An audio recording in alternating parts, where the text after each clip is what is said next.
Chapter 1208. Lin Yongjin's words were like a knife that sliced through De Jun's thick mental defenses. Lin Yongjin's words revealed his true feelings under his expectant and sunny performance. What? Daddy's not coming back? Why won't Daddy come back? This question was also secretly echoing in every child's heart, including Chi-Chi.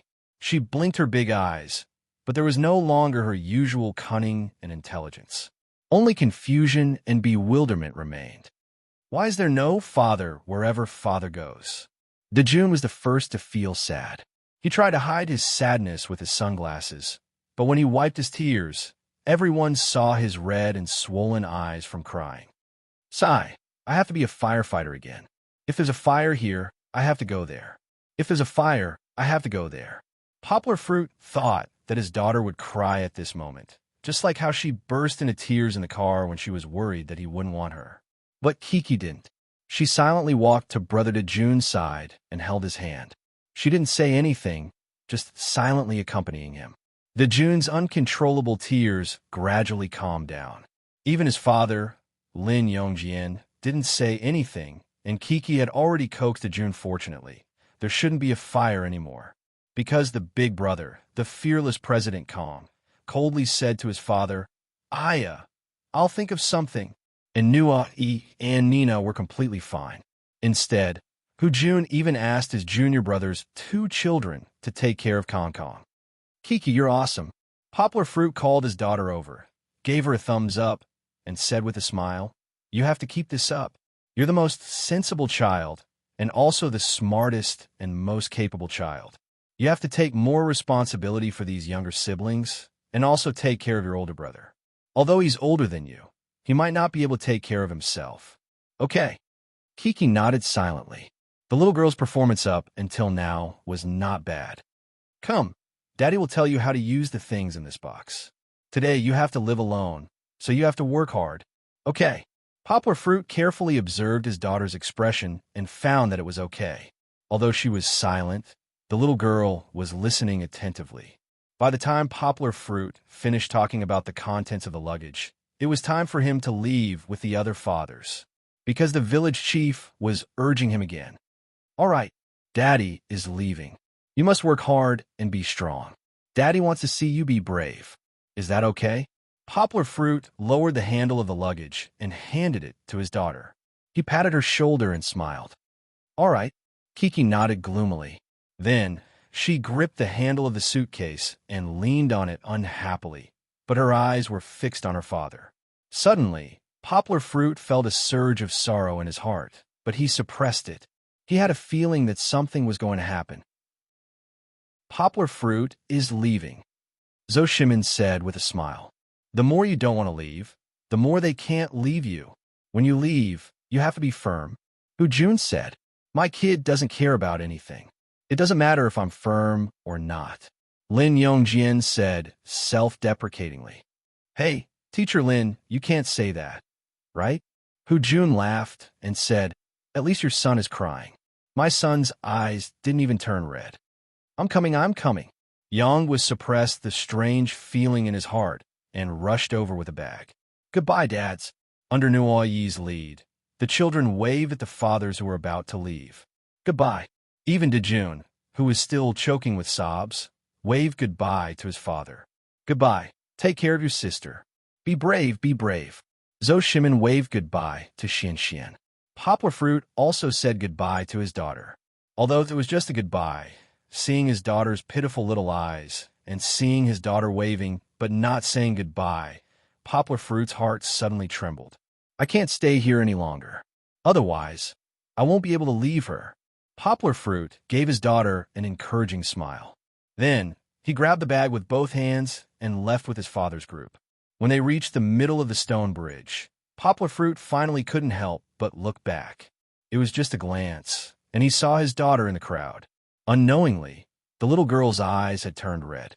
She was also looking at her father in a daze. When their eyes met, the emotions that had been brewing for a long time were finally about to explode. Papa! Suddenly, a cry that made Poplar Fruit's heart tremble even more violently pierced through the clouds.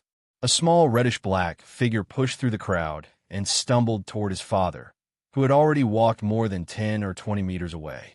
At that moment, Poplar Fruit's eyes also turned red. He forgot about the damn program and turned around to run, tightly hugging his daughter who was running towards him. Woo woo woo woo. The little girl was already sobbing. She pursed her lips and desperately wiped away her tears with her small hands. Poplar Fruit held his daughter's hand to prevent her from rubbing her eyes.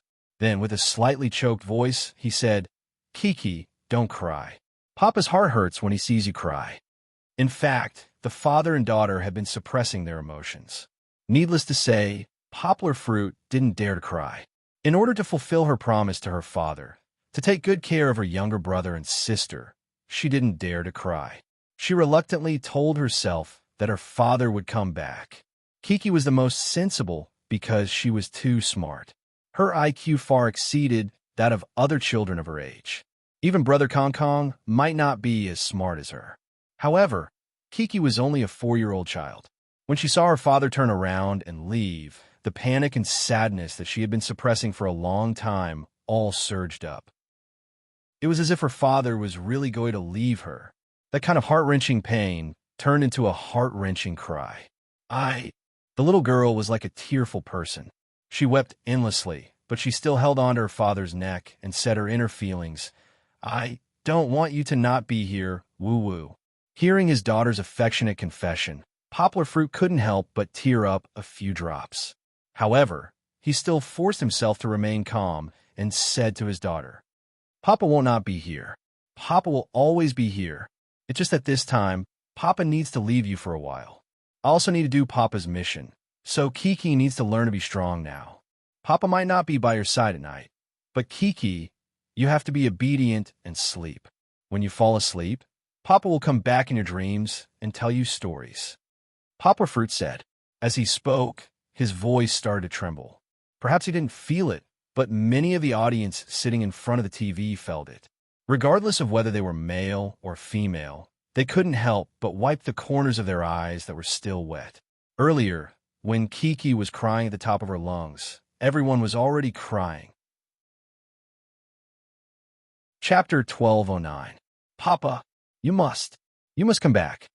Kiki pursed her lips and continued to cry. Papa promises Kiki that after Papa completes the mission, he will come back to pick up Kiki as soon as possible. Poplar Fruit took out a tissue to wipe his daughter's tears. His emotions were much more stable now, and he began to coax his daughter. Just now, everyone, including the other staff members of the program team, thought that they could finally breathe a sigh of relief and wrap up the segment of the father and child farewell. However, they did not expect such a thing to happen right before they left.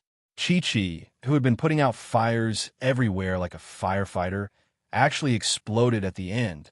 Only the cameraman in charge went over. Everyone was confused for a while in the wind before they came to their senses. A few of her friends gathered around her. "Don't cry, Sister Kiki," Xian, who was the first to cry, said in his unique hoarse voice as if nothing had happened. Xian was still very considerate.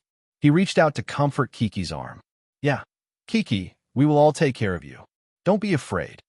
Dejun rubbed his red eyes and said. Seeing that Noah, and Nina had also come over, Poplar Fruit smiled and pulled his daughter to turn around. He said, "Look, your sister is here too. You have to take care of her. Kiki, don't cry." No, he came over and held Kiki's shoulder to comfort her. However, Kiki still couldn't control herself. How could she care about her sister? Moreover, so many good friends were watching, but she was crying so miserably. Kiki was a little embarrassed and squeezed into her father's arms. Poplar Fruit could only help his daughter tidy up her hair that was a little messy from crying while comforting her softly. At this time, little Chuan suddenly came over and whispered in Kiki's ear. Although he said it in a whisper, little Chuan's hoarse voice was heard by everyone around. Poplar Fruit thought that this guy would say something to comfort Kiki, but he didn't expect to hear it. "Sister, don't be afraid. I'll sleep with you tonight. I will accompany you." Nuo, he also stepped forward and mimicked Xian. Little fatty Xian was elated.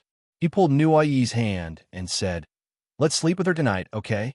Poplar Fruit was stunned. They were trying to take advantage of the situation. I haven't even left my daughter's side yet. What are you guys lining up to do to my daughter? Of course, Poplar Fruit knew that the two children had good intentions. Therefore, he could only smile bitterly and not say a word. However, Kiki's mood was indeed much better after the children's banter, especially after Nina, who had been following her brother all this time, summoned up her courage and walked over. Nina didn't say a word, but timidly reached out and stuffed her little hand into Kiki's. After realizing that it was her sister, Kiki hurriedly stopped crying and wiped away her tears. She didn't want her sister to see her weak side. Chi-Chi had finally been taken care of as well. The fathers all heaved a sigh of relief. They pulled Poplar Fruit and prepared to leave. However, before Poplar Fruit left, he secretly ran to the village chief's place and worriedly confirmed, "Village chief, our children sleep separately, right?" His question was mischievously shown on TV by the production team. Immediately, the audience burst into laughter. Poplar Fruit, who was often jealous of his daughter, was really adorable. The village chief held back his laughter and gave him a reassuring answer. Poplar Fruit then caught up with the rest of the group and got on the bus to leave. After getting on the bus, before the bus started driving, the fathers who got on first had already started chatting. "Are you crying?" Zhou Shimin asked Lin Yongjian in surprise, who was sitting by the window with a gloomy expression. "No, I'm just sweating," Lin Yongjian quickly denied. He even took off his glasses to wipe his sweat, but in fact, looking at his gloomy expression, everyone thought that he wanted to cry. "Poplar Fruit definitely cried just now." "Poplar Fruit, right?" Zhou Shimin asked as he patted Poplar Fruit, who was sitting beside him. Poplar Fruit chuckled and nodded graciously. He said, "I couldn't help it just now. Your daughter screamed just now. We all wanted to cry." Lin Yongjian commented, "Poplar Fruit, among the five of us, you're the youngest, but I feel that you're the best father. At first, I just thought that Kiki was very sensible, but then I realized that your relationship with her is so deep. Can't be separated." "Of course not." Poplar Fruit modestly waved his hand. "Sigh, but Kiki and I really have a good relationship." Poplar Fruit seemed to be reminiscing about the past. He sighed with emotion. "When the nurse handed her to me when she was just born, I felt that I couldn't leave this little girl. Tossing and turning, ups and downs, the difficult days passed, the good days passed, and in the blink of an eye, she's already a slender and elegant 4-year-old girl. But really, we should separate for a period of time and let her face the world alone." Poplar Fruit was somewhat unable to continue. "Your heart feels like it's being cut by a knife, right?" Hu Jun laughed, patted Poplar Fruit's shoulder, and said, "It's okay. Well, I took care of Joe. I also walked through it like this.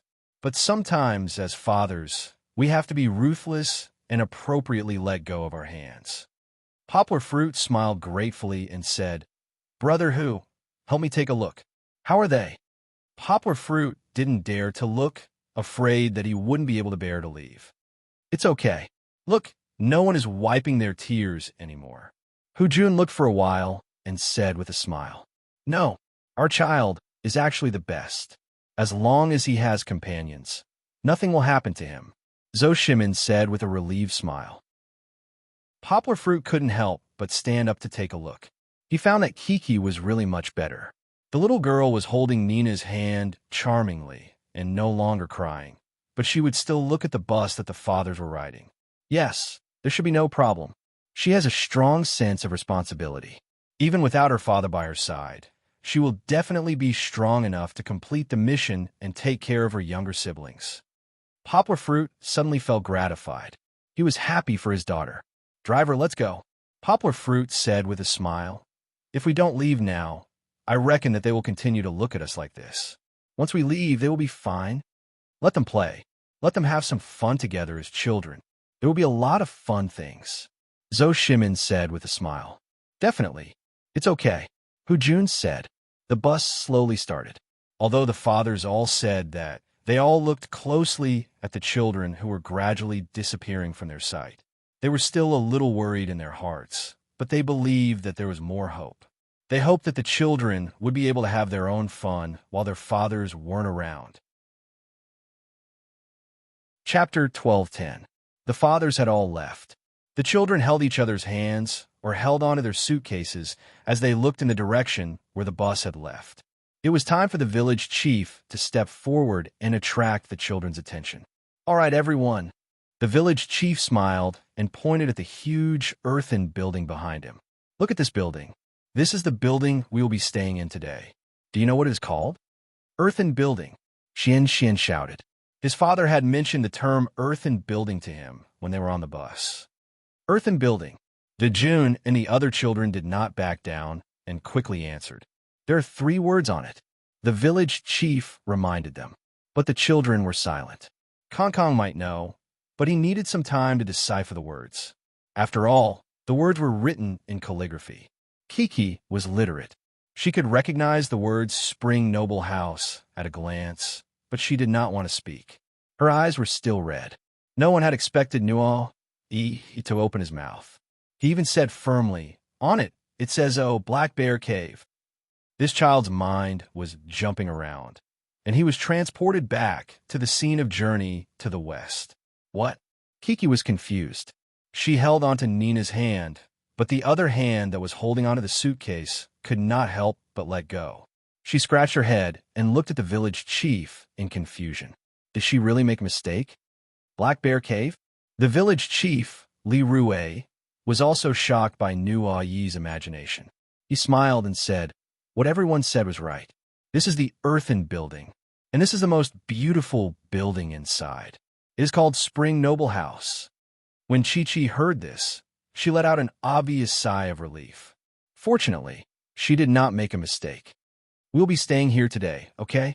The village chief smiled and said, "Let's go in and take a look." The children all nodded their heads, but Dejun shouted again, "Village chief, the door is closed." "The door is closed? Then why don't you let the people inside open the door?" The village chief smiled, but he had no intention of going forward. He smiled mysteriously and stood behind with his hands behind his back. "Open the door! Quickly open the door!" The children crowded around the big wooden door. Some of them knocked on the door, while others knocked on it with a big metal ring. "Don't sleep in. Open the door for us." After Nuo Yi's antics, Kiki's face broke into a beautiful smile. She didn't continue to wallow in the sadness of her father's departure. On the contrary, Kiki was eager to join in because her friends were shouting so enthusiastically. She switched Nina to her left hand and then squeezed her body onto Nina's. Her right hand pulled on the iron ring, making it clatter. No, you should call me that." Kiki's big eyes turned into crescent moons as she giggled. Kiki took a deep breath and imitated him vividly. "Open the door, open the door. Don't hide in there, I know you're home. Open the door, open the door. Don't hide in there, I know you're home. Open the door, open the door, open the door." The little friends were all shocked. The village chief was dumbfounded, and the audience burst out laughing. "Io, Kiki, our cutest and most innocent little princess, when did you transform into Annie Shui?" The audience was rendered speechless by Kiki's sudden transformation. However, it wasn't over yet. Under Kiki's lead, Xian, Nuo Yi, and Dejun all joined in the Annie Shui version of shouting. Behind them, Kong, who was sitting on a suitcase in the second row, was also eager to give it a try. However, when he saw the camera turn to him, he smiled and turned his head to the side. Nina, who was in the third row, had unknowingly broken away from her sister's hand.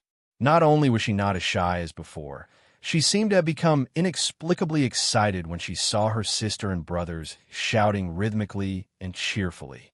She waved her small hands and shook along with the rhythm, smiling so much that she couldn't close her mouth. Suddenly, the sound of a door bolt being pulled could be heard from behind the door.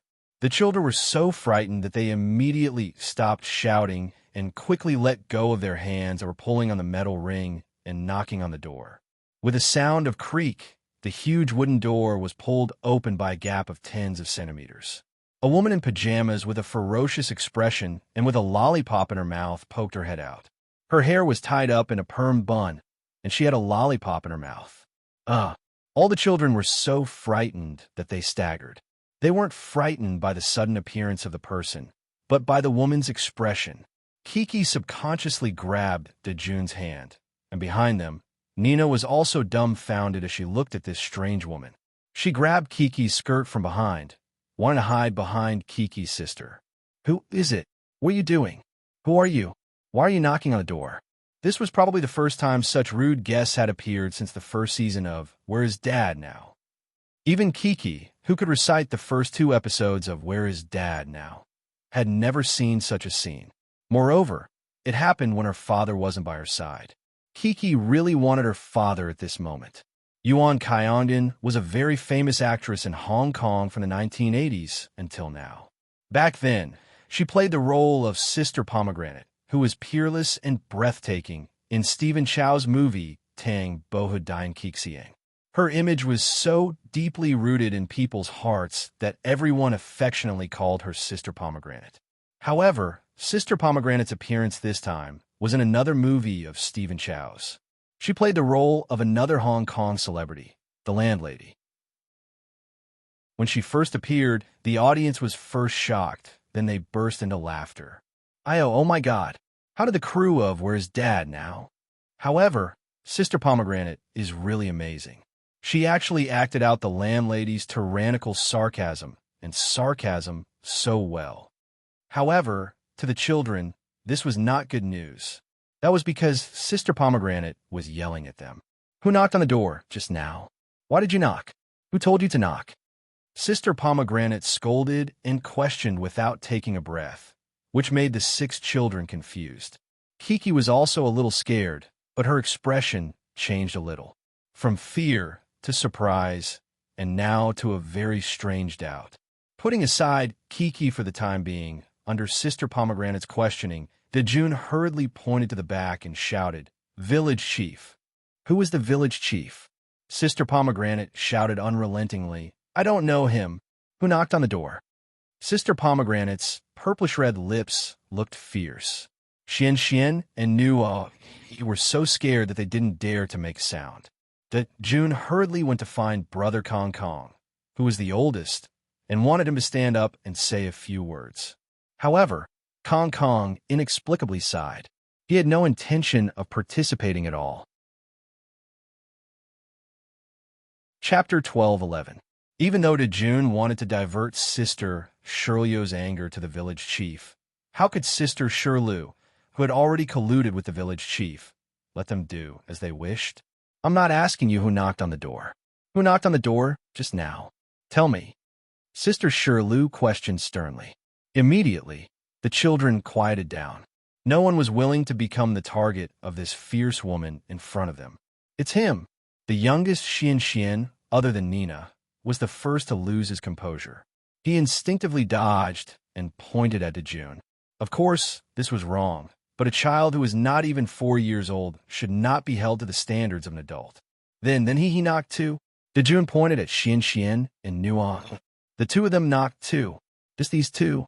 Sister Shirley continued to ask sternly, "Did you knock?" "I knocked," Dejun admitted readily. This made everyone look at him in a new light. "Only 3 people knocked, right?" Sister Shirley shouted. At this time, Kiki, who was deep in thought, was suddenly shocked by Sister Shirley's shout. She timidly raised her right arm and said, "I knocked too." And then, Sister Shirley looked at Big Brother Kong Kong. However, Kong Kong did something that no one expected. He actually pushed a small suitcase and walked to the side alone. He walked to a place where Sister Shirley could not be seen and sat down on the stone steps. No one knocked after that. The second eldest, Dejun, took on the responsibility of dealing with the fierce woman. To be honest, when I saw this, I suddenly felt that Dejun was a bold, responsible, and loyal boy. He asked, "Who are you?" "I've been waiting for you to say this for a long time." Sister Shirley smiled proudly and pushed open the door on the right. It was as if they had returned to the original movie scene. However, this time, her aura was stronger, more like a landlady with her tail up. Goose, wrong pronunciation, is the peerless beauty, admired by thousands, loved by all, and a flower blooming in front of her, Sister Shirley. Sister Shirley stroked her hair coquettishly and completed the self-introduction. Of course, it also made the audience in front of the TV vomit a few pounds of meat. No one noticed that after hearing Sister Shirley's words, Kiki's eyes suddenly lit up. It was as if a meteor had flashed across her mind, and she caught it. Sister Shirley was still proudly saying, "I'm now called Shirley A.E. Auntie. But you guys can't call me A.E. Cantonese pronunciation. You have to call me Sister Shirley, okay?" "Yes, Sister Shirley, it's too easy." Dejun quickly followed. I don't think it's that simple." Xian and Dejun acted as if they were performing a crosstalk, making the audience laugh. "I know." Kiki, who had been holding her sister's hand in silence, suddenly raised her hand. She had a joyful smile on her face, unlike the other children who were still a little nervous. "What do you know?" Sister Pomegranate asked curiously. "I know, Sister Shirley." Kiki was so excited that she was incoherent. She gestured with her right hand and said, "I've seen Sister Shirley before. Sister Shirley is Sister Ife and Brother Jambo's Mama Ma." What was going on? Only those on TV who had seen the program crew's notes and searched for it, and those who had watched the series iPartment a dozen times understood what Kiki meant. Sister Shirley had made a guest appearance in iPartment 3 as who Ife and Lu Jambo's mother, Yuan Chunli. Kiki might not be able to call out Sister Shirley's real name, but she remembered Sister Shirley's name. That was because her father and mother had discussed it excitedly when they were watching the 7th episode. No wonder she looked so familiar. Kiki had always felt that she had seen this fierce auntie before. Little girl, have you watched the TV series that I acted in?" Sister Shirley was surprised. She knew that this was definitely not the program crew's arrangement, because they seemed to be caught off guard. "I've watched it. My mama likes it a lot." Kiki giggled. She thought of Sister Shirley's image in the TV series and didn't feel that Sister Shirley was that fierce. After saying that, Kiki was still not satisfied. She even imitated it with a smile in her eyes. "For girls, they look like China Merchants Bank. For boys, they look like China Construction Bank." She even memorized the lines. What kind of memory was that? The audience and Sister Shirley were stunned. They exclaimed, "Where's Poplar Fruit?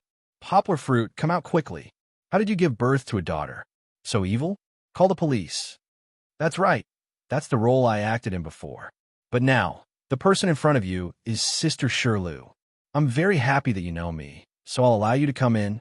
Sister Shirley turned around and opened her arms domineeringly, pushing open the 2 old wooden doors. "Come in." Sister Shirley took the lead in an imposing manner, as if she was the fake leader who led the axe gang to kill the bamboo house. Unfortunately, because Kiki held Nina's hand and dragged her behind, Kong Kong sat alone at the side, and Xian was simply cowering and didn't dare to come forward. Nua, and Dejun took the lead and walked 2 steps, but when they looked back at their friends, they retreated to the door in dejection. This scene was more or less a little awkward. The children's real reactions indeed brought too many unknowns to this program, but also brought a lot of joy to the audience. This scene was very comical. "Come in." Sister Shirley had to go back and call the children in. "Do you want your luggage? Who will help you carry it? Bring it in." The children hurriedly went in and out, struggling to drag their luggage inside. "Nina, wait for me." Kiki had a suitcase about the same height as her, so it wasn't easy to drag it over the threshold of more than 20 centimeters. She softly comforted Nina, who was a little scared because of Sister Shirley, and asked her to wait outside. "You're a boy. Don't you want to help a girl carry her things?"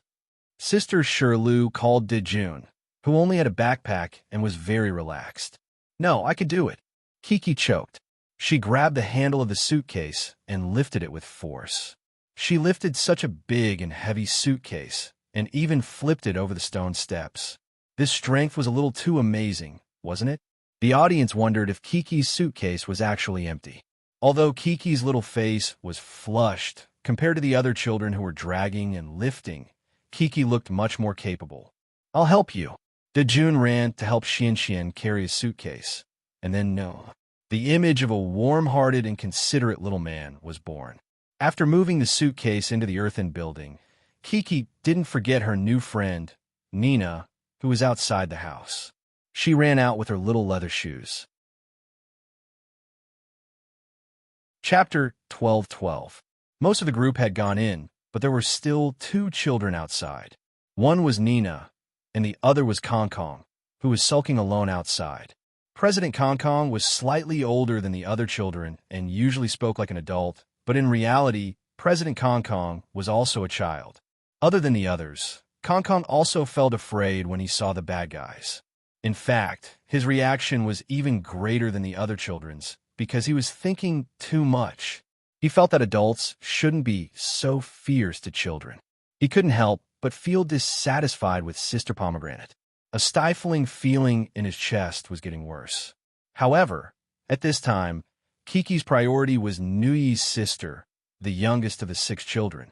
Kiki ran out and happily held Nina's little hand. She said, "Nina, let's go in. It's so beautiful inside." However, Nina didn't listen. She pursed her lips and shook her head. The little beauty looked a little unhappy. She even rubbed her eyes and looked like she was about to cry. "What's wrong, Nina?" Kiki was a little puzzled and nervous. She couldn't bear to see her sister cry. She hugged Nina with her little arms, just like how her father usually comforted her when she cried. She asked gently, "Tell sister what's wrong." She doesn't want to go in. Nuyi's voice came from behind. Nuyi had also come out. He pulled Nina out of Kiki's arms. At this moment, Nuyi was like an old hen protecting her chick. His hands were on Nina's shoulders to protect her. However, his action made Kiki feel a little abrupt. She also felt that he didn't trust her. He was clearly coaxing her, but you still came to pull her. Didn't you not trust your friend? Kiki pursed her lips and turned to walk into the earthen building. Kiki also had a temper, and it wasn't a small one. However, at this time, perhaps because she was in her brother's arms and had some support, she finally relaxed a little. Nina finally began to cry softly. "Nina, don't be afraid." Nuyi wanted to pull his sister into the room, but Nina refused. She cried even harder. On the other end, Kiki, who was about to step over the threshold, stopped in her tracks. She glanced at Nuyi and the others and pursed her lips. Still, she turned back to hold Nina's hand and gently persuaded her. "Nina, don't be afraid. Sister Shirley is a very nice person." "Yes, I'm a good person. I was just joking with you guys. Don't cry." Sister Pomegranate also appeared beside the children and asked them to let go of her hand first. She squatted down and hugged Nina to comfort her, saying, "I only scold boys, not girls. Don't cry." "That's right, Nina. Sister Shirley was just joking with us." Kiki bent down slightly in front of Nina and wiped away her tears. She comforted her gently. "Look, I'm not afraid anymore. And your brother isn't afraid either." As she spoke, Kiki turned around and looked at Nuyi with a pout. He had made Kiki unhappy just now. She was still angry at him. Nuyi was a little confused. He nodded foolishly and said, "Yes, I'm not afraid. Come be good. Let's go in. It'll be fine." Sister Pomegranate saw that Nina's mood had improved a little, so she held her hand and walked in. "Sister?" Nina looked at Kiki for help. She didn't know when her brother had turned around and ran to the other side. He was blocked by Sister Pomegranate and couldn't be seen. Nina was actually still a little scared when Sister Pomegranate held her hand. "I'm here. Nina, don't be afraid. Let's go in together. Look, your brothers are all inside." Kiki held Nina's hand from the right and went in with her. This way, Nina wasn't so scared anymore. When they returned to the place where her friends were gathered and she returned to her brother's arms, Nina still wanted to cry. There was no reason. There was no reason for a child to cry or throw a tantrum. Perhaps it was because she saw Nuyi and felt that she had someone to rely on. Her grievances doubled again. "Don't cry, Nina. Don't cry, Nina." Nuyi hugged his sister and put his arms around her neck, wiping away her tears. This heartwarming scene moved many viewers in front of the TV, especially the girls who had Mary Sue stories. They all expressed that they were smitten by Nuyi. Chi-Chi, on the other hand, was a little unhappy. She thought that she could coax her younger sister to stop crying, because when she coaxed her just now, it actually worked a little. But every time Nuyi appeared, it made Nina cry even harder. Nuyi and Kiki might have different ideas in this aspect. Nuyi didn't know how to coax his sister, but he could always give his sister a strong support. Kiki would reason with him like how her father coaxed her, or use other things to distract her. One was cry, cry. Cry out all the grievances in your heart. The other was, don't cry, don't cry. Actually, you don't feel wronged at all. It was hard to judge which method was better. But presumably, for more girls, they preferred a brother like Nui. This was because they didn't need any general principles or persuasion. They only needed a brother to stand up for them when they were in danger, and someone to cry to when they were sad. On the other hand, Kiki's persuasion might be more effective on boys.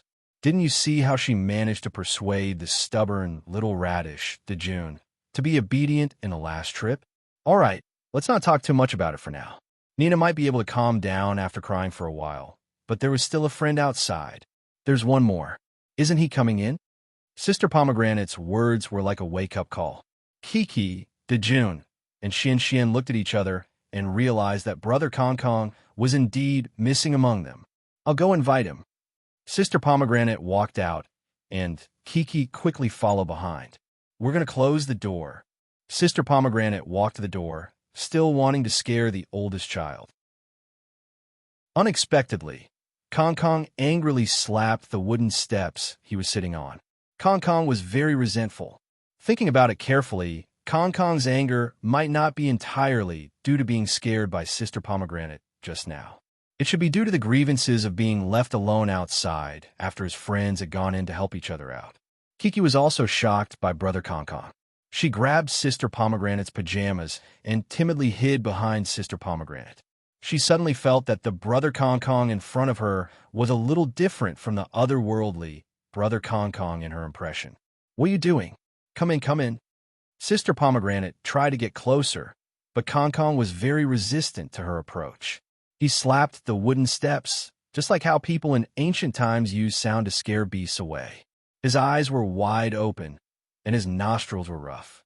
He looked very scary, but in reality, his emotions were about to collapse. Chapter 12-13. What happened to Brother Kong? Kiki thought about it carefully. Actually, he was her good friend, and there was nothing to be afraid of. Hence, she walked out and asked Sister Pomegranate carefully. At this moment, Kong could no longer hold back his emotions. He took deep breaths and couldn't help but start sobbing. Of course, he thought that he was holding back his tears. I don't know either. Sister Pomegranate shrugged and tried to sit down. She said to Kong, all right, don't cry. Let's go in and take a look at the environment inside, okay? Go away.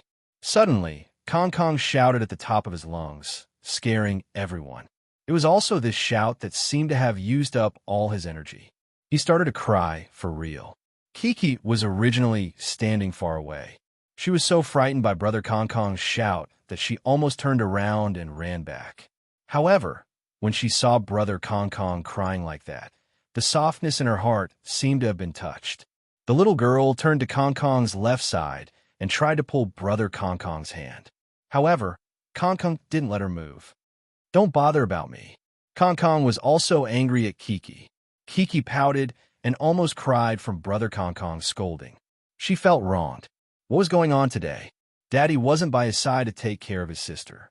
However, Brother Nui didn't appreciate it and wanted to comfort Brother Kong. In the end, he was coaxed. Kong saw that he had scolded his sister and was actually a little embarrassed.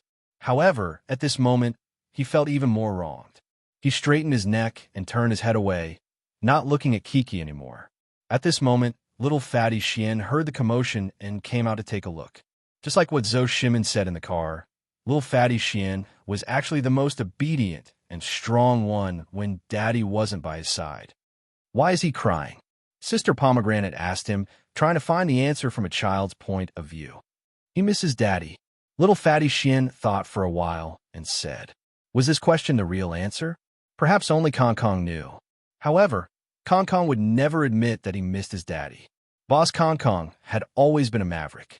How could he not have the courage to be independent? It's okay, don't be so angry. Sister Pomegranate still tried to comfort Kong. I don't care. I won't follow you. Kong became more and more angry. He cried and shouted, and his nose was even running. Although the production crew used special effects to block it, everyone present saw it, including Kiki. Kiki was stunned for a moment. She quickly took off her pleasant go bag and rummaged through it. She found the tissue that her father had put inside and took out a piece. On the other side, Kong Kong and Sister Shirley were still throwing tantrums. "I don't believe you. Brother Kong Kong, let me wipe your nose for you."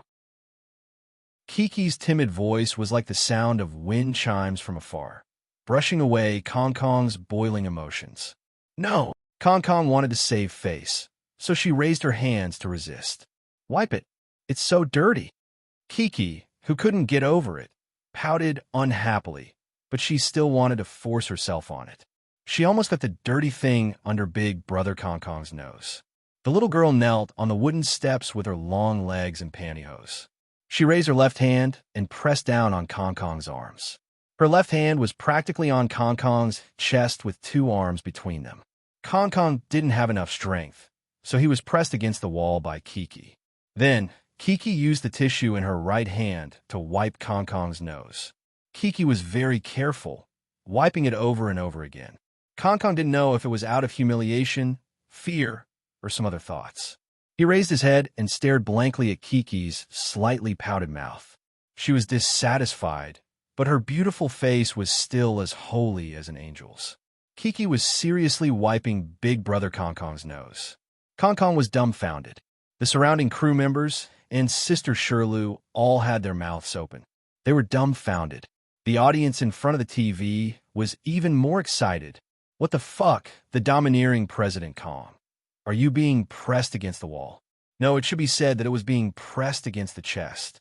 A female audience member cried and questioned, "Are you a big brother? You're older than Kiki by 2.5 years. How can you be so weak and easily suppressed by 4-year-old my daughter?"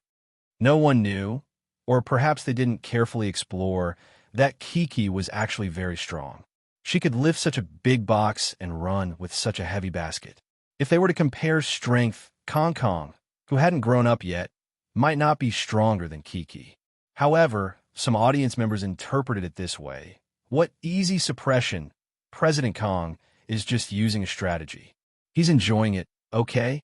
No matter what, after this scene, a group of President Kong and Kiki CP fans appeared in the audience.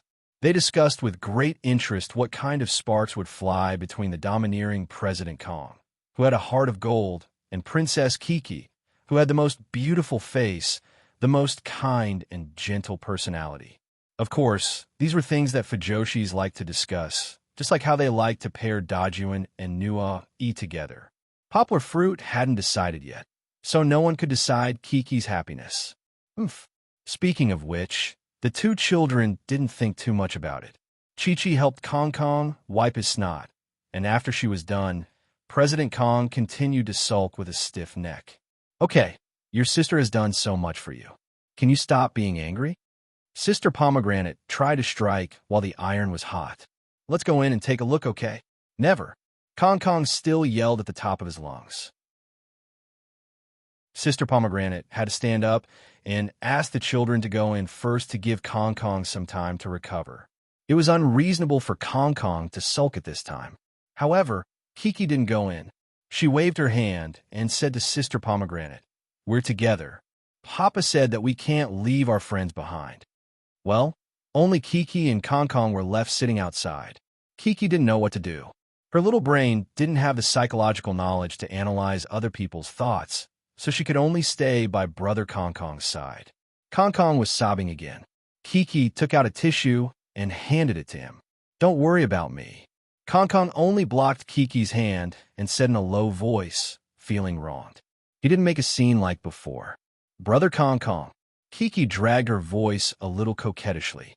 She pouted and said, "Why are you still angry? That Sister Pomegranate didn't do it on purpose. I know her. She's very, very nice in other TV shows." Kong Kong was silent. In the end, he took the tissue that Kiki handed to him. However, he didn't wipe his tears or say anything. His mood had improved a little. Oh, then what do you want us to do? How can we go in together?" Kiki saw that Brother Kong Kong didn't respond for a long time. She was a little angry. She pursed her lips and said unhappily, "You even yelled at me. Do you not want to play with me anymore?" She was sad from being yelled at, but Kiki's heart was more worried about losing her friends. Chapter 12:14. The weather was a little hot. Kiki looked good in her clothes, but Minnie's t-shirt was a little thick. Soon, her neck was covered in sweat. The little girl kept wiping it with her hands, and her fair neck was a little red, just like her pitiful eyes at that moment. If Big Brother Kong Kong was still so unapproachable, she would really cry in front of him. Kong Kong looked at her in a daze. Kiki's grievance made him forget his own emotions for a moment. He even forgot to sniff. Kong Kong was the youngest in the family. He had a sister who loved him very much. It was always his parents or sister who took care of his emotions. When was it his turn to comfort others? The little sister in front of him had a little stubbornness in her grievance. It was something he had never seen before. However, he still cared a lot about Kiki. Whether it was during the last trip, when Kiki fought with him to the end in the game of snatching the stool, or the fairy-like girl in the white wedding dress that he could not forget at Grandpa Bai's and Grandma Bai's wedding, or the girl who used her strength to subdue him and wiped his nose for him. I didn't mean that. I'm not angry at you. Kong Kong muttered a few words. However, he was a bossy CEO after all. After all, Kong Kong's mind was not fully mature. He could not say a few words of apology. After these 2 words, he straightened his neck and changed to the side. He snorted and said, "Anyway, it's none of your business. It's up to you to believe it or not." After being annoyed by Kiki, Kong Kong stopped crying. He used the fragrant tissue that Kiki gave him just now to wipe his tears. However, the little boy still wanted to save face and refused to go in. Kiki was actually not really angry. She was just anxious to persuade Big Brother Kong Kong. At this moment, a large group of people suddenly ran out of the door noisily. Xian Xian, Dajuan, and Nua Yi, who had communicated with Sister Pomegranate, all ran out. They all ran over to persuade Kong Kong. "Kong Kong, Big Brother Kong Kong, why don't you come in?" Xian Xian pulled on Kong Kong's arm and said, "Go in, go in." Her voice became soft, just like my daughter. When Kiki saw so many friends coming over, she was even happier. She gently pulled on Kong Kong's hand. Although Kong Kong didn't move, she didn't struggle like before. This meant that the anger in the little boy's heart had almost subsided, and he was only left with one last hurdle. Sister Pomegranate still owed him an apology. Previously, when Sister Pomegranate tried to persuade him, she wasn't very sincere. It was like she was playing a language game. She said something else. Why didn't he go in when the other children went in? Coincidentally, Sister Pomegranate found out this time. After boasting about her beauty to Dajuan and Xian Xian, she really put down her status as an adult and apologized to Kong Kong. "Kong Kong, I'm sorry. Don't be angry. I've already apologized." Kong Kong remained silent. Xian Xian nodded and said, "Forgive me." The other children also said that they had forgiven him. Kiki waved her hand and chuckled. "I've already forgiven you. Adults do things wrong. I'm apologizing to you now. Don't be angry, okay?" Sister Pomegranate said. Kong Kong was still pondering, but it seemed that he had already calmed down. His anger had already dissipated. Sister Pomegranate has already apologized. Brother Kong Kong, forgive her, okay? She didn't do it on purpose. Kiki pulled on Brother Kong Kong's hand and tried to pull him up from the wooden steps. Although Kiki's voice was gentle like water, the little girl's strength was very strong. Moreover, Kong Kong didn't have any intention to struggle, so he was pulled up by Kiki in an instant. "Don't be angry." Xian Xian leaned over and gently stroked Brother Kong Kong's stomach, as if to soothe Brother Kong Kong's breath. "I'm not angry." Kong Kong glanced at the wrist that was as white as the moon that Chi-Chi was still holding on to, and said stiffly, "All right, it's good that you're not angry." Sister Pomegranate laughed. I really like you 5 children. You care about each other so much. Come, let's go in. I'll introduce you to Kong Kong." At this time, Kiki let go of Brother Kong Kong's hand. She turned around and grabbed the luggage that had just run to the side. She persuaded the stubborn Brother Kong Kong, which made the little guy very happy. Her voice was full of joy. She said, "Brother Kong Kong, I'll help you carry the luggage. Kiki, I'll help you too." Dejun ran to the back and helped Kiki lift the luggage. Although Kiki could handle it alone, Dejun still showed his manly strength. I'll help Brother Kong Kong too. Xin Xian looked left and right, then ran behind Brother Kong Kong and helped Brother Kong Kong hold the big bag. No need. Kong Kong showed a rare smile. Although it was very short, it was still caught by the photographer. In fact, it wasn't because of Xin Xian, but because of each of his good friends. They made him feel the strength of a team, and he no longer wandered alone on the edge of the team. Kong Kong suddenly pulled Xian Xian to the front and put his arm around Xian Xian's shoulder. The two of them walked in like two brothers. Behind them, the village chief put his hands behind his back and followed with a smile. He originally wanted to say a few words of comfort. He didn't expect that the children would solve it by themselves. The audience expressed that they were stunned by Mr. Kong Kong's smile.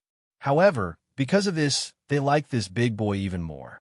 In the past, Kong Kong was not very willing to interact with his younger brothers. Perhaps, after this, they would really be able to see the 5 children play together happily. After putting down the luggage, Kiki found Nina, who was being taken care of by the choreographer. Nina's mood was a little better. The choreographer gave her a bottle of yogurt to drink, and she quietly became a little beauty. Nina, do you want to play with your sister? The choreographer pointed at Kiki and asked Nina. Nina nodded. She took the initiative to put her hand in her sister's palm. Nina remembered that her sister was very good to her. Chi-Chi had long since tossed the little conflict she had with Nuo-E to the back of her mind. Perhaps to Chi-Chi, who was also a child, although she would remember it, this misunderstanding would gradually be resolved as time passed. We're going to see the rooms. Kiki held Nina's little hand. The two sisters walked side by side, kicking their legs. They looked at each other's dresses and smiled from time to time. Nina's mood was a lot better. She was almost back to the little beauty who was full of smiles and dancing with joy before Sister Pomegranate knocked on the door. Then where will Nina and Nuo-E live? Nina asked. You don't live with your sister? Kiki pouted and said, Dad said that he wants to live with my brother. Nina laughed. Chapter 12:15. Let's go. Follow me to check out the rooms. Led by Sister Shirlu, the queen of the earthen building, the children lined up and followed her. Kiki, please take good care of Nina, okay? Nuo-E reminded Kiki, then excitedly ran to catch up with Xian Xian and Dajuan's team with his grass-green military bag. Kiki held Nina's hand and walked slowly at the back, while Kong Kong followed behind them. Mr. Kong Kong never liked to be in the limelight, so walking at the back was in line with his character. Nina, this is Brother Kong Kong, Kiki said to Nina while walking, seeing that Kong Kong didn't move even though she made way for him. Nina was actually quite afraid of Kong Kong, mainly because this tall brother wasn't as gentle as her sister. Sometimes, he gave off a fierce feeling. Plus his hairstyle, he looked like a caterpillar lying on top of his head from a child's perspective, which was very scary. However, Kong Kong obviously liked girls younger than him. When he looked at Nina, he actually showed a rare smile that he hadn't shown since the first 2 episodes. Actually, Mr. Kong Kong was quite handsome when he smiled. Although he lost his front teeth in the last few episodes, Xiao Han decided to make Mr. Kong Kong's handsome smile earlier. Even if he didn't make Nina dizzy, Nina was still stunned. She suddenly felt that this big brother wasn't so scary anymore. Nina, do you want to be good friends with Brother Kong Kong? Kiki asked. Brother Kong Kong is very nice, and he will protect you. This really aroused Kong Kong's desire to protect his little brother and sister as a big brother. He nodded and said in a deep voice, Yes, I will protect you. Nina hugged Chi-Chi's arm shyly and asked her to lower her head. The corners of her mouth curled up slightly, and she whispered something to Chi-Chi. Nina said she wants to be friends with you. She likes you very much. Kiki giggled and conveyed her sister's shy thoughts. Brother Kong Kong, can you hold Nina's hand too? This was a big surprise for Kong Kong. Just now, when his father was outside, he asked him to take care of his sister, but Nina ignored him. He thought Nina hated him. Kong Kong, who had a hidden sister complex, nodded. He went to the inner side, picked up Nina's left hand, and gently held it in his palm. Nina smiled shyly.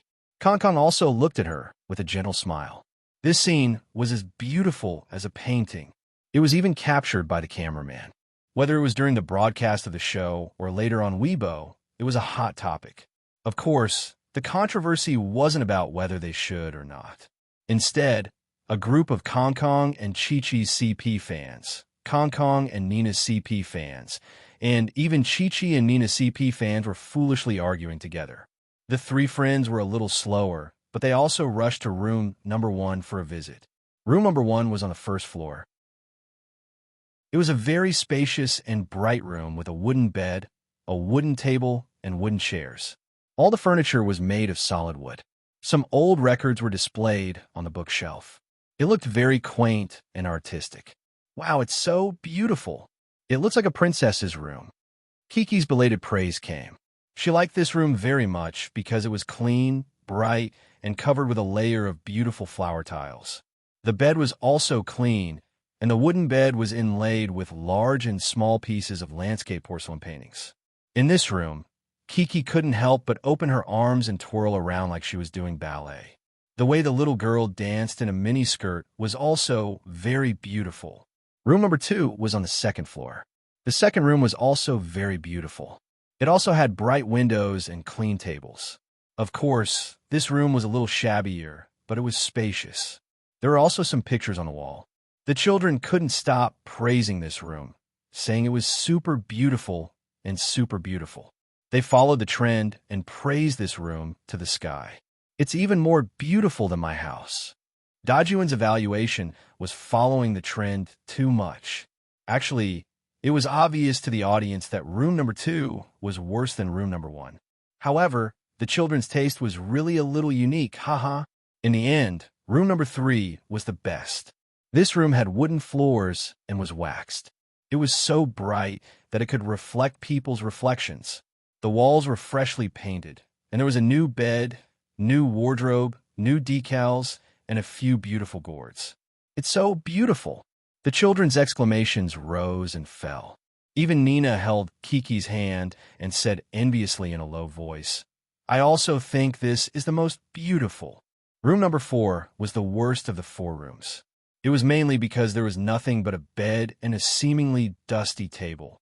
However, the children who were addicted to praising this room shouted again, "Super beautiful."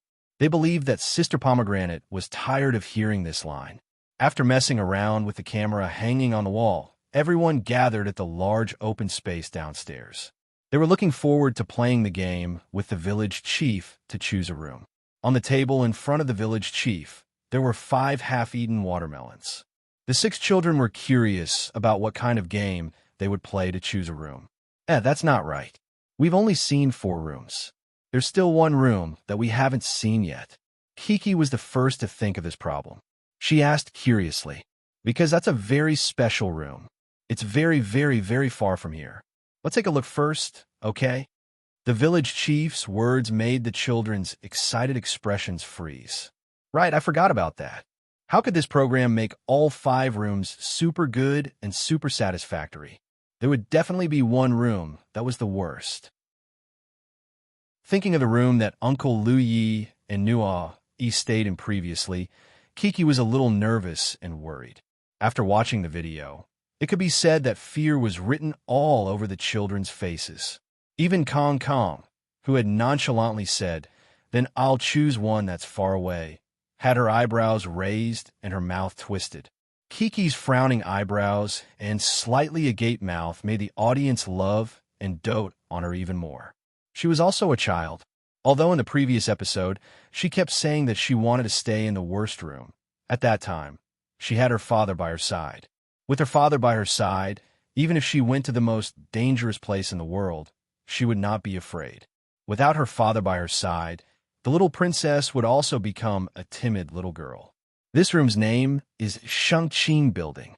It's the oldest house in the entire village. Although he had been led away by the children's thoughts, the village chief still tried to create a scary atmosphere. This room has not been lived in for a long time. When a village chief went there that day, he found some bats flying around. As Kiki and Kong Kang's thoughts were still normal, their faces were tense. They were very afraid. However, There was a child who was abnormally excited. New E, who had jumped out of the black bear cave, said something shocking as he interrupted. When I was on the boat, I saw Batman when I went into the cave to sit in the small car. At this moment, the village chief's heart was probably on the verge of collapse. Chapter 12:16. The village chief, who was confused by the children's unconstrained thoughts and words, finally could not help but stop them. He could not drag this on any longer. If he let each of them tell a story, wouldn't that be terrible? They would not be able to record today's program. All right, babies. Next, let's choose a house. The village chief returned to the main topic. He briefly explained the rules of the house selection game. The children were not allowed to use any tools to eat the watermelon. Within the allotted 2 minutes, whoever ate the fastest would be the first to choose the house they liked. Under the village chief's command, the children quickly pounced on the watermelon in front of them. This was not right. This watermelon was not as well cut as the ones the children used to eat. This was an oval-shaped watermelon that was cut in half. The flesh was hard, and there was no way to eat it. How to eat it? There was no choice. They could only use their hands to dig. Use their hands to dig. Even if they could not dig, they could use their mouths to chew. At this time, Kong Kong and New Oyi's advantage in strength showed. They had already dug a hole in the watermelon and started eating. Dejun looked at his friends and also started digging. However, the Virgo boy was a clean freak. He was worried about hygiene, so he broke the watermelon piece by piece and ate it. His gentle demeanor made others anxious. Kiki used her mouth and teeth to chew. She did not know how to deal with this hard watermelon. However, she did not manage to chew it. The little girl's mouth was too small and the angle was not good. She only knew to use her hands to chew it when she saw her brother's actions. Nina, go help your brother. If you help Kiki eat it, your brother still won't be able to choose a house. The village chief laughed and led Nina, who had been following Kiki's sister, to Nuayi's side. Although Nina was not tall enough, she still helped Sister Kiki take 2 small pieces of watermelon meat. However, after Nina returned to her brother's side, she did not have the chance to eat the watermelon again. Nuayi was immersed in his battle, and Nina could not reach such a big watermelon on the table. She could only become a spectator. The battle was fierce.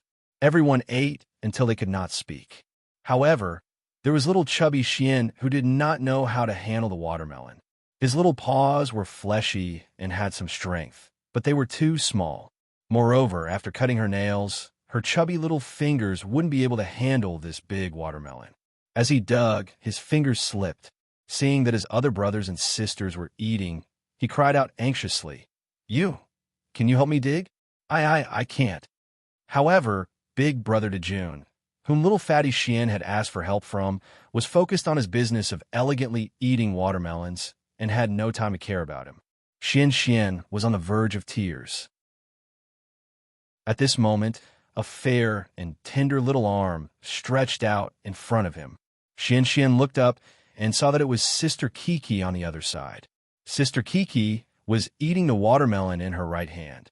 She blinked her big watery eyes and pressed her left hand on his watermelon. Xian hadn't figured it out yet. The left hand was like a claw. It dug down, as if it was the 9-in white bone claw, and a large piece of the watermelon was dug out. So powerful. This was Xian's thought. He watched as Sister Kiki retracted her left hand that was covered in watermelon juice and flesh. Sister Kiki even licked her left hand. However, this scene was like the smile of God in Xian's eyes. Xian's heart swayed, and he laughed foolishly, forgetting his task. Actually, Kiki had only heard her brother's cries and went to help him. She didn't take it to heart at all. After helping, she anxiously ate her own watermelon. But she had to pick a good house. Today, her father wasn't here. Kiki didn't have the courage to face that scary old house. However, after a minute, when the village chief said that there was only 1 minute left, all the children became nervous, including Kiki. She didn't care about her image as a princess anymore. Using her left hand and right hand, she ate until her mouth and face were stained with red watermelon meat. She was originally a pretty little girl. She had been put in a difficult position by this evil program team. However, who asked our Princess Chi-Chi to be born beautiful? Even if she was in a bit of a sorry state and her hair was messy, there was still a bit of wild beauty that leapt out from the camera lens. Those slightly worried eyebrows and eyes that were still as bright as gemstones made people's hearts beat faster. I can't eat anymore. Little Chuchuan scene that made people burst into laughter started again. The little foodie anxiously stuffed his mouth full of watermelon. Even the juice was dripping down. His clothes were dyed red as he cried out in despair. Who can help me? Looking at his crying and shouting, interrupted by his action of stuffing watermelon meat into his mouth from time to time, the audience almost fell down laughing at him. Would Big Sis Chi-Chi still be the angel of salvation that he dreamed of seeing? No, this time, Sister Kiki had to give it her all. Didn't you see that Kiki was so anxious that she couldn't even take care of herself? Even her beautiful little face was about to bury itself in the watermelon to eat. I'll help you. A savior really appeared. However, this savior was a little old. So much so that when Sister Pomegranate shouted those words and rushed out from behind, Xian subconsciously hugged the watermelon and ran. He was really a foodie. He actually didn't forget to run with the watermelon. After regaining her senses, Sister Pomegranate really helped Xian eat the watermelon. The two of them worked together and ate a lot. However, after the time was up, Xian might have been affected by his previous irritation. He pursed his lips and complained, "My clothes are all wet." Just now, he was desperately eating. How could he care about his clothes? Especially Kiki and Xian. The two youngest children didn't care about their clothes. Kiki was fine. Her top was originally red, but Minnie was also dyed a little. However, she wasn't too worried as she wasn't a clean freak. However, Xian was different. He became more and more anxious, crying and shouting, You are all so annoying. Woo." However, Xian's childish voice didn't have any lethality. It even made people feel that it was very funny. It's okay. Later, we can use the washing machine to wash it. Kiki came over to comfort her brother. Xian's crying stopped abruptly, not knowing whether it was because he got the answer he wanted or because he was comforted by his favorite sister. The village chief secretly smiled bitterly. He wanted to say that there was no washing machine, but he was worried that the children wouldn't accept it, so he simply tried to muddle through. Well, let's see the results of the watermelon eating competition. The village chief changed the topic. The announcement of the results made all the children pricked up their ears. Chapter 12:17. The winner was Kiki. Even though she was a girl, she put in a lot of effort into the competition. Using both hands, she ate a big hole in the watermelon. Kiki was the first to choose. She thought about it and chose the first room she had chosen. It was the room with records on the wall and beautiful tiles on the floor. It was the room that looked like a princess room. The second place was Kong Kong. Kong Kong was a big brother after all. He ate very quickly and was very clean. His white shirt was not stained with watermelon juice like Kiki and Xian. He chose the best room, number 3. It was the room that was decorated like a new house. The third place was actually Xian. He chose room number 2, which was not bad. Even though he was fighting alone and left his sister pitifully to the side, he was still faster than the elegant Dejun. Hence, he chose room number 4. No one was willing to choose the remote and scary room number 5. Hence, it could only fall to the last place. Dejun, who had not realized anything, was confused until the village chief announced his last place and asked him if he dared to live in room number 5. Dejun was shocked. It was as if he had been struck by lightning. Dejun opened his mouth and said, "I don't dare, because there are cannons or something there, right?" Newell, it did not know how to empathize with his friend's feelings. He desperately described the horror of the strange sound in the video. Dajuan wants to live alone in that old house that's been there for more than 400 years. The village chief hurriedly stopped from continuing. However, he did not know that his words were the sharp blade that cut Dejun's wound. I can't live alone." Dejun was already a little uncomfortable. Now, he cried bitterly. "I'm scared." Kiki stood behind Dejun. She frowned worriedly and grabbed her clothes. She looked worriedly at Brother Dejun. She did not know what to do. She could only look pleadingly at the village chief. She wanted to see if the almighty village chief could give her a solution. You guys discuss it and tell me what to do later, okay? However, the village chief was not as supportive as Kiki had expected. Instead, he kicked the ball back to the children. I want someone to stay with me. Dejun was sobbing so hard that he couldn't speak. His voice was choked with sobs. Who's going to accompany me in which house? A gloomy cloud hung over the children's heads, making it hard for them to breathe. Fortunately, at this moment, Nina, who had been ignored by her brothers and sisters who were so nervous about the competition, had been taken to the side by the director. Otherwise, she would have been scared out of her wits when she saw this scene. Who would be the brave one? Big Brother Kong Kong? Or the angelic Kiki? But Brother Kong Kong was scared too. Needless to say, Kiki had tried so hard to eat the watermelon just now because she wanted to escape from that horrible house.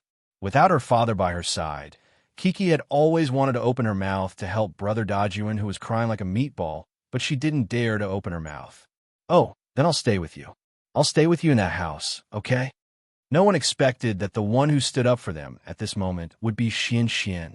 It was actually little chubby Xian who had been crying and eating at the same time because he didn't want to be last.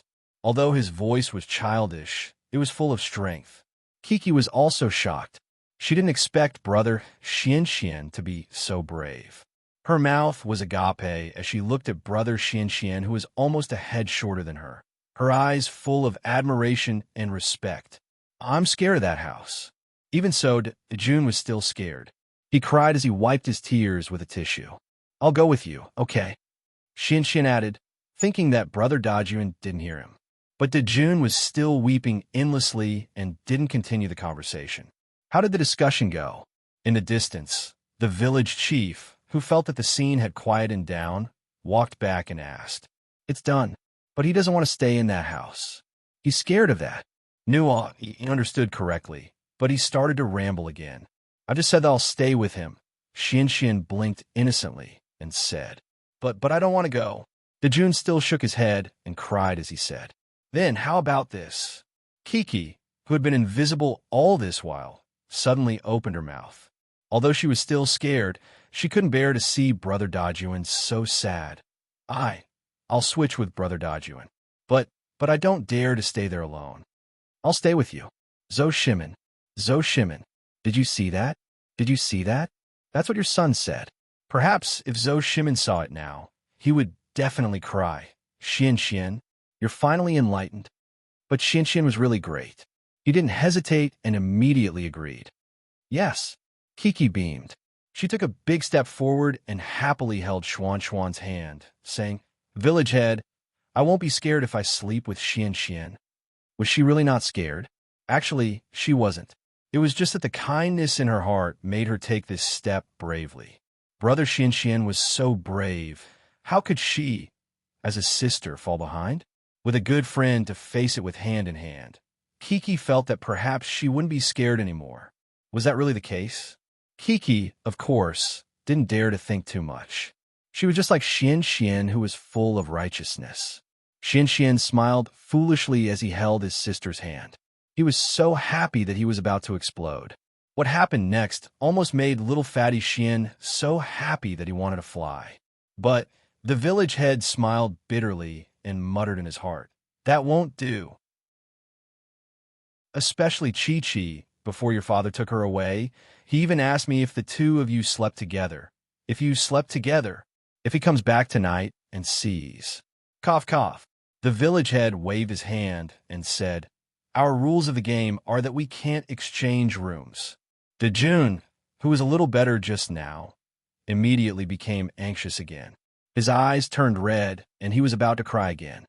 But, the village head hurriedly held Dejun down and said, But you two can temporarily stay here together. Xian Xian, didn't you just say that you're willing to let Dejun rest with you? Xian Xian nodded. Then Dejun, you can temporarily stay with Xian Xian in room 2, okay? The village head asked. How could he say no? To be able to escape from that terrifying room 5 was already a great fortune.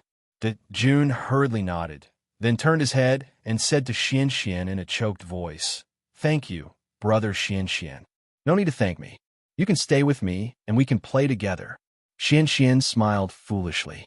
Kiki also let out a big sigh of relief. Although she was smiling while holding Xuan's hand, in reality, when she made this decision, she also went through a very difficult struggle in her heart. Without her father by her side, Kiki really didn't dare to face that terrifying old house. Chapter 12:18. The village chief asked Sister Shirlu to be the temporary host. Sister Shirlu was more enthusiastic, and her motivation to mobilize the children was slightly stronger than the village chief's. After she appointed Kong Kong as the team leader, Kong Kong was super enthusiastic. The production crew had very naughtily prepared a large bathtub for each child that they couldn't even wrap their arms around. The bathtub was stuffed with water bottles, blankets, pillows, small wash basins, and other daily necessities. It was so heavy that even a Hercules like Chi-Chi could barely lift it up. Seeing everyone's cries, Kong Kong took the lead and set an example for his friends to help others. However, the first person he chose to help was Kiki, who had just pressed him against the wall. Chi-Chi's main problem was that she couldn't hold the basin steadily, and her center of gravity was unstable. But in reality, she could still manage it with some effort. However, girls weren't as brave as boys. Subconsciously, she still hoped that someone would come to help her. "Thank you, big brother Kong Kong." Feeling the weight on her hand lighten, Chi-Chi lifted her head and saw that it was big brother Kong Kong. She smiled cheerfully. Kong Kong's face was slightly red, and he didn't dare to make eye contact with Kiki. The little boy was a little shy, but he didn't say a word. However, it didn't matter. It didn't affect Kiki's happy mood. She carried the bathtub while talking to brother Kong Kong. Brother Kong Kong walked slowly. "There's a ditch over there. Hey, I'm going over there. Is my room beautiful? I think it's super beautiful." Fortunately, the little girl didn't talk much, and she didn't give people the feeling that she was Tang Sanzang. Kiki's room was very close. It was on the first floor, and they quickly moved the things in. After putting them down, Kiki said sweetly, "Brother Kong Kong, thank you." This was the second time she thanked him. Kong Kong raised his head and said in a rough voice, "Hurry up and tidy up your room." With that, he walked out. However, the photographer still managed to capture him with his back facing Chi-Chi. The corners of his lips curled up uncontrollably. Kong Kong ran out and continued to help Xian Xian and the others carry things. Xuan's room was on the second floor, and it was a lot of effort to climb the stairs, so the four of them worked together. "I think brother Kong Kong is also super good." Kiki hugged a pillow and put it on the bed.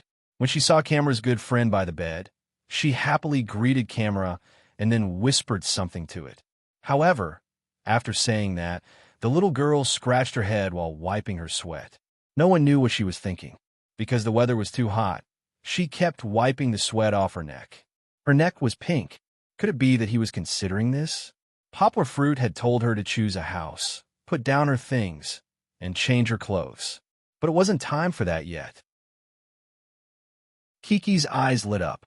She carefully placed the pleasant goat bag on the chair and ran out. She also wanted to help her other friends. However, when they went out at this time, there was not a single person in the open space. There were only 3 large bathtubs left. "Nina, where are my brothers?" Kiki ran to look for the little beauty who was sitting quietly beside the director's sister. E went up.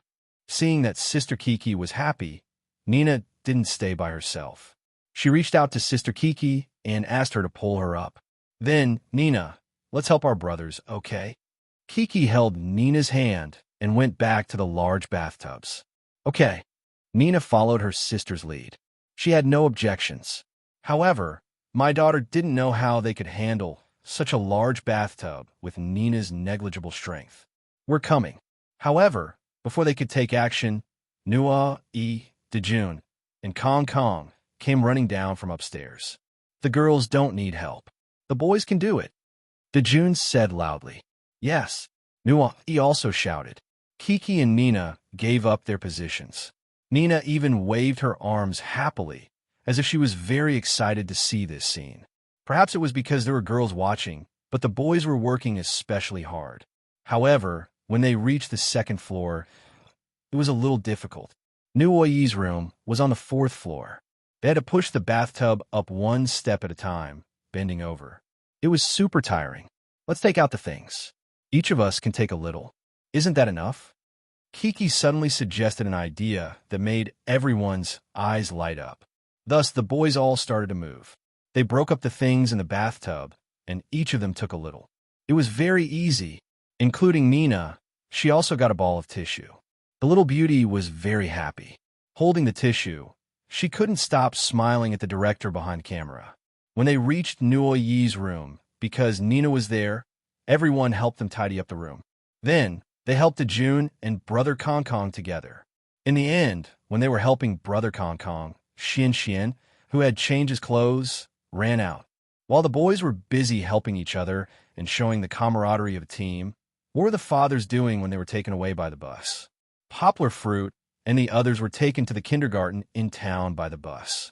It was not far from the earthen building where the children were. It was probably only a few kilometers away. However, it was different from what Poplar Fruit and the others thought. Poplar Fruit and the others were not taking care of the children. They were going to be the children. These adults were going to be around the same age as their own children. They also had to go to class, dance, and eat with the children. It was really torturous for them. Poplar Fruit and the others did not say anything. They returned to Kiki's room. After helping all the boys tidy up, Kiki went back to her room to tidy up. The bed was quickly tidied up. Her toiletries were also arranged neatly like the boys in front of her. Then, she had to take care of her personal hygiene. Although Kiki was not a clean freak, she also liked to be clean and beautiful. In the past, there was always Papa. Kiki pursed her lips. But now that her father had gone to do a task, Kiki needed to be strong first. She took a big bathtub and ran outside to fill it half with water. Although it was a little different, Kiki still thought of what to do from her father. Close the door. Kiki closed the door and was about to take off her clothes. However, she remembered her father's instructions. Be sure to cover the camera when you change clothes. Girls can't be seen naked. Shame. However, Kiki cannot reach it. She took her own small coat, which was very light. She came to the camera's good friend, waved, and said, "Can you come down for a while?" The camera lowered its head obediently. The audience only saw the darkness in front of them. Then, they heard the little girl giggle and say, "I'll have to trouble you first. Wait for me." This was the agreement between the little princess and the camera's good friend. "Okay, I'll wait for you." Chapter 12:19. The camera waited for a long time. Of course, the wait in the middle was cut out by the production team. The little girl finally lifted the veil in front of the camera. The little girl had already changed out of the slightly dirty mini dress. Then, she changed into a dry and comfortable new Mickey's white short-sleeved t-shirt. She didn't wear a dress anymore. Instead, she wore denim shorts from the previous season. She still wore her pantyhose. Her father said that there were more mosquitoes here. She washed her face by herself just now, so the little girl looked exceptionally fresh and beautiful. Although her hairstyle was still the same as when she first arrived, with her father's little ponytail, under the moisturizing water, the few strands of curly hair looked quite playful and cute. Did I become very beautiful? The little girl touched her face with her right hand. She was a little shy and also a little nervous. Because there was no mirror to see how she looked after washing her face, she could only happily play the game of nodding with the camera's best friend. Of course, when she was tidying up, the cameraman outside came over to record from the side. He captured the little girl actually using the camera's best friend's shelf hanging on the wall as a drying rack. When Kiki finished her work and came out, Kong Kong was chatting with Sister Pomegranate downstairs. Kong Kong was actually smiling as if he was no longer the cold and aloof President Kong, but an ordinary child who was being coaxed very happily. The audience all said, "President Kong, you've changed." Of course, President Kang's female fans loved him even more. They said, "What do you know? This is Kong Kong's true nature. Being cold and aloof is just a disguise." His heart is still full of love. Kiki ignored them. She was thinking about her new friend, Sister Nina. Kiki excitedly climbed up to the fourth floor. Then, she heard the director's sister's advice. Xian, this isn't good. Kiki still didn't understand. When she looked up, she saw Xian cupping Nina's little face, who was hiding beside the director's sister, and gently kissing it. Kiki blinked. She didn't say anything and walked up the stairs. When the director saw Kiki, she smiled and reminded Xian, Sister Kiki saw you.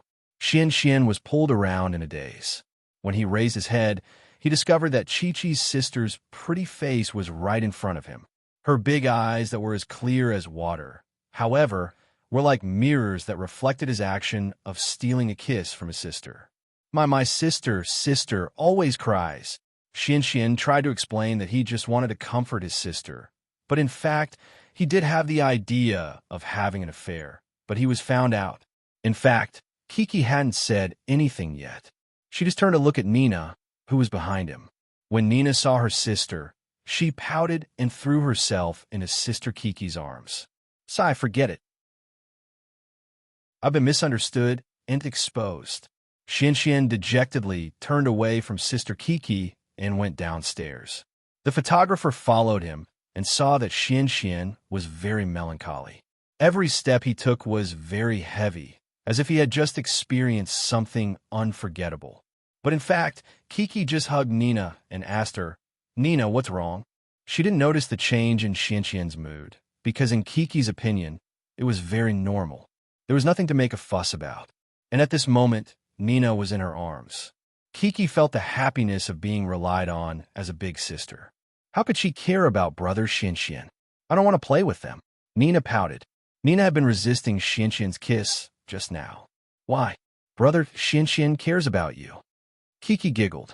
Don't be afraid. We're all good people. However, Kiki's persuasion didn't work very well.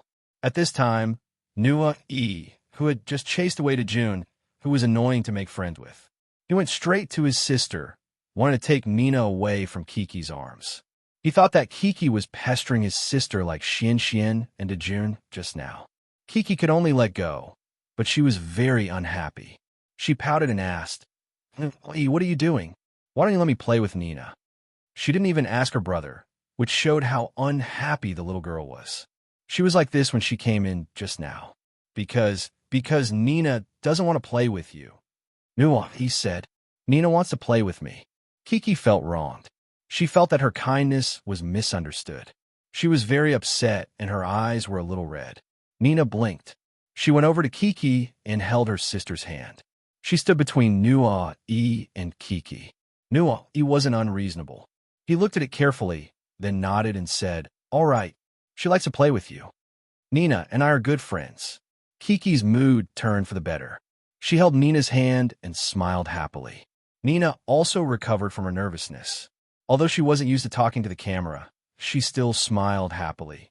Then I'm also good friends with you. Nina and I are both good friends with you, right?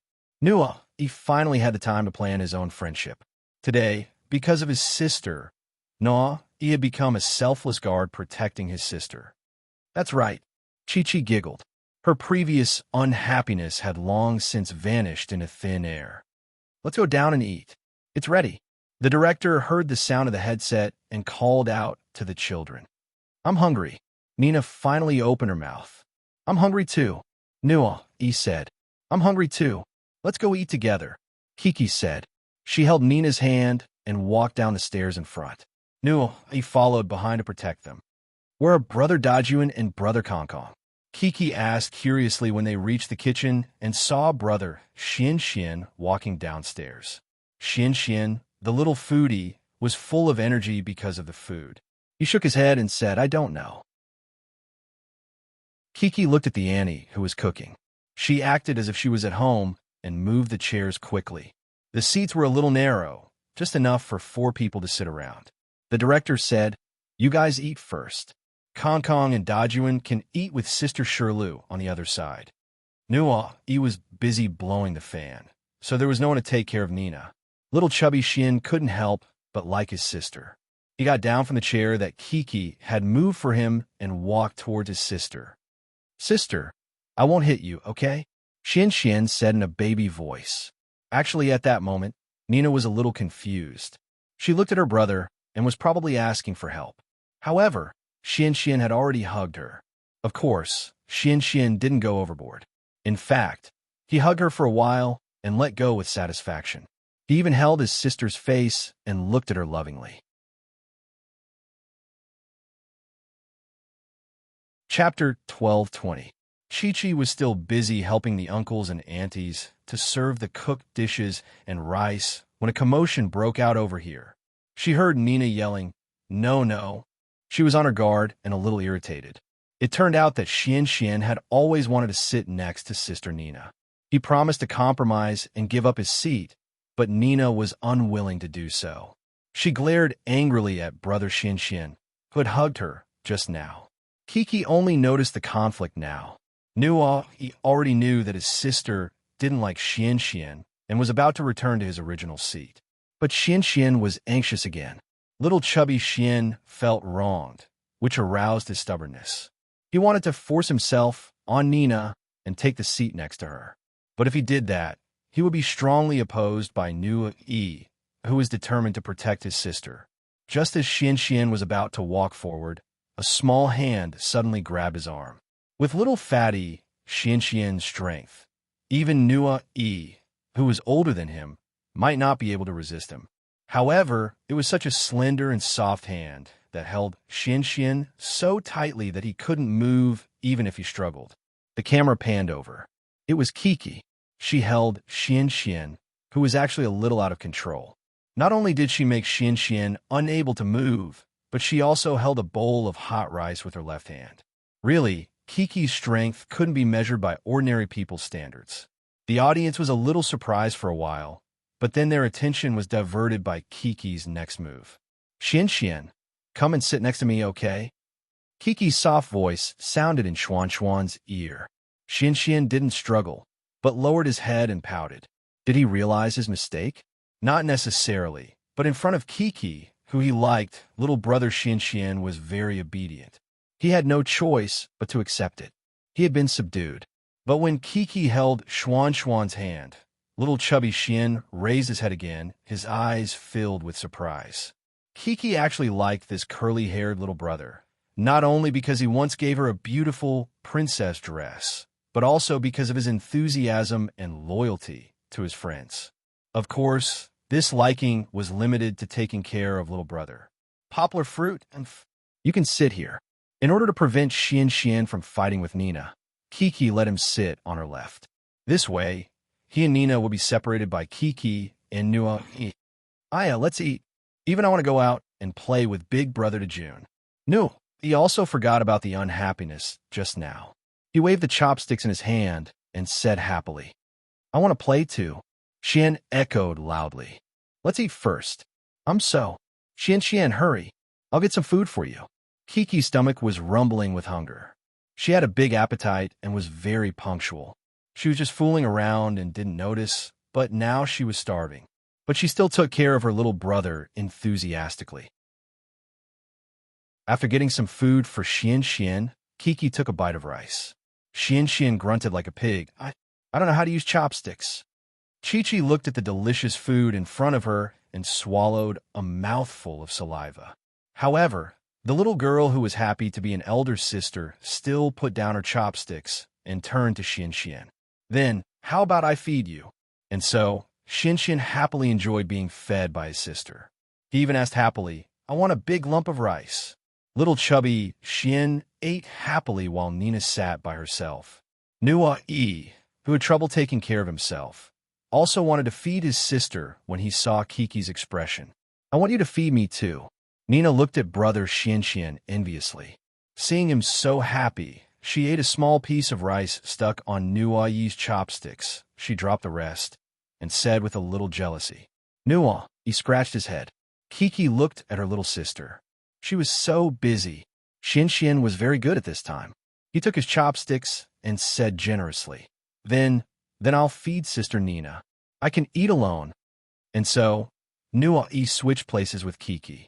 Poor Kiki, who had to take care of her little brother and sister before she could eat by herself. She had been swallowing her saliva while taking care of her little sister. She was very hungry and wanted to eat. Xian, you dropped the rice on the floor. On the other side, Xian and Nua were eating happily. The two children had forgotten that they almost had a fight and were eating noisily. Nina looked at Kiki, who was very gentle and good at taking care of people. Then she looked at the chubby brother with rice on his face. She wondered why people were so different from each other. Xian still didn't know how to use chopsticks. Luckily, Sister Pomegranate came to check on the situation. She asked for spoons for the children and said, "Eat by yourself. Let me feed Nina." Only then was Chi-Chi relieved. She could finally eat. Xian ate very quickly, and so did Nui. They were the first to eat. After they were full, they wanted to go out and play. But Nua wanted to wait for Nina, so they stayed in the kitchen for the time being. "No, why doesn't Nina like me?" Xian looked at Nina. He wanted to go up and play with her, but Nina was sitting in Sister Pomegranate's arms and eating. "She doesn't like to play with you." Nua changed the question into a statement and repeated it. Then why doesn't she like to play with me?" Xian was anxious. He felt wronged. He liked his sister very much, and, in his opinion, he didn't bully his sister. However, he couldn't give a reason, but he still said seriously, "Nina doesn't like to play with you." The older brother didn't want Xian to get close to his sister. He stood in front of his sister and blocked her. Xian. Kiki was still eating. She put down her chopsticks and pulled the aggrieved, chubby Xian to her side. She shook her head and said, "Nina is afraid that you will kiss her. You were hugging Nina just now." She didn't allow it. Kiki had seen chubby Xian's crime and remembered Nina's reaction at that time. After hearing Sister Kiki's words, Nina nodded. She felt that Sister Kiki had spoken her mind. But I like Nina. I want to be friends with her." Xian pouted. He had given Sister Kiki to Nina just now. Sister Pomegranate, who only knew the whole story now, wanted to say something. But when she saw Kiki explaining, she didn't say anything. She also wanted to see if the children could resolve the conflict between themselves. Chapter 12:21. He's a bad guy, Nina suddenly said. Now that she had someone to back her up, she dared to speak. However, these words hurt the innocent little fatty Xian's heart a little. He pouted and lowered his head, muttering, "I'm not a bad guy." But this voice was probably only heard by Chi-Chi. Xian is not a bad guy. "Nina." Kiki quickly turned her head and waved her hand. She said to Nina, "Xian just wants to play with you. Then, he takes good care of you." Kiki was a little sad. She didn't want to see her favorite brother and sister quarrel, but she thought it was difficult for her to communicate with them. After all, she was also a child. She couldn't be as considerate as adults. "Nina, listen to Sister Pomegranate. Xian is not a bad guy. He just doesn't know how to express his love for you. So he is a little anxious and doesn't take your feelings into consideration, right?" Sister Pomegranate reminded her. Nina nodded. Kiki also nodded. She turned her head and looked at Xian, who lowered his head. She gently shook his hand and said, "Xian, Sister Pomegranate is right. You like Nina, but you can't bully her, right? Papa said that girls can't be hugged and kissed by boys." Kiki said. Poplar Fruit found an opportunity to tell Kiki this after they got home. This way, Kiki could accept it easily. Xian raised his head and looked at Kiki in surprise. He didn't know this before.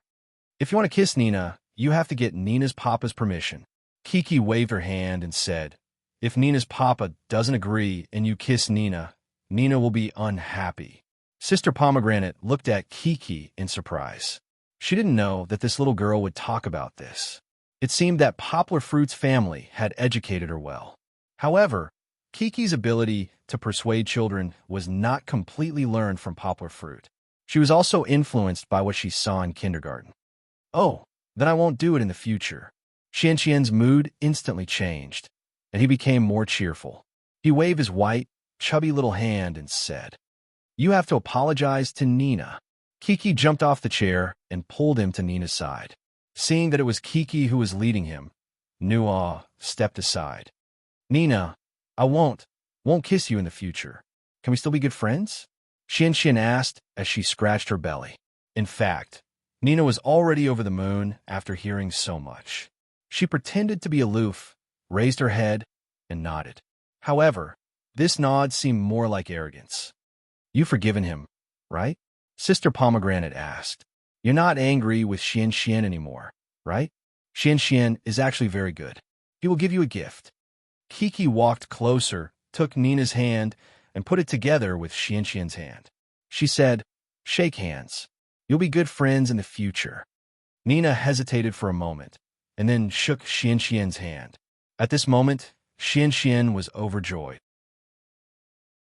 He was so happy that he jumped on the spot, as if he had discovered a new delicacy. He smiled foolishly. However, with no partner, he was easily influenced by his friends. He also held Xian's hand and smiled. Xian, you're also my sister's good friend. Yes, I'm also Nina's good friend, Xian said in a childish voice. Nina finished eating quickly. He held his sister's hand and went out with Xian. Kiki was the last to eat. She wanted to catch up with her friends, but she was not full yet.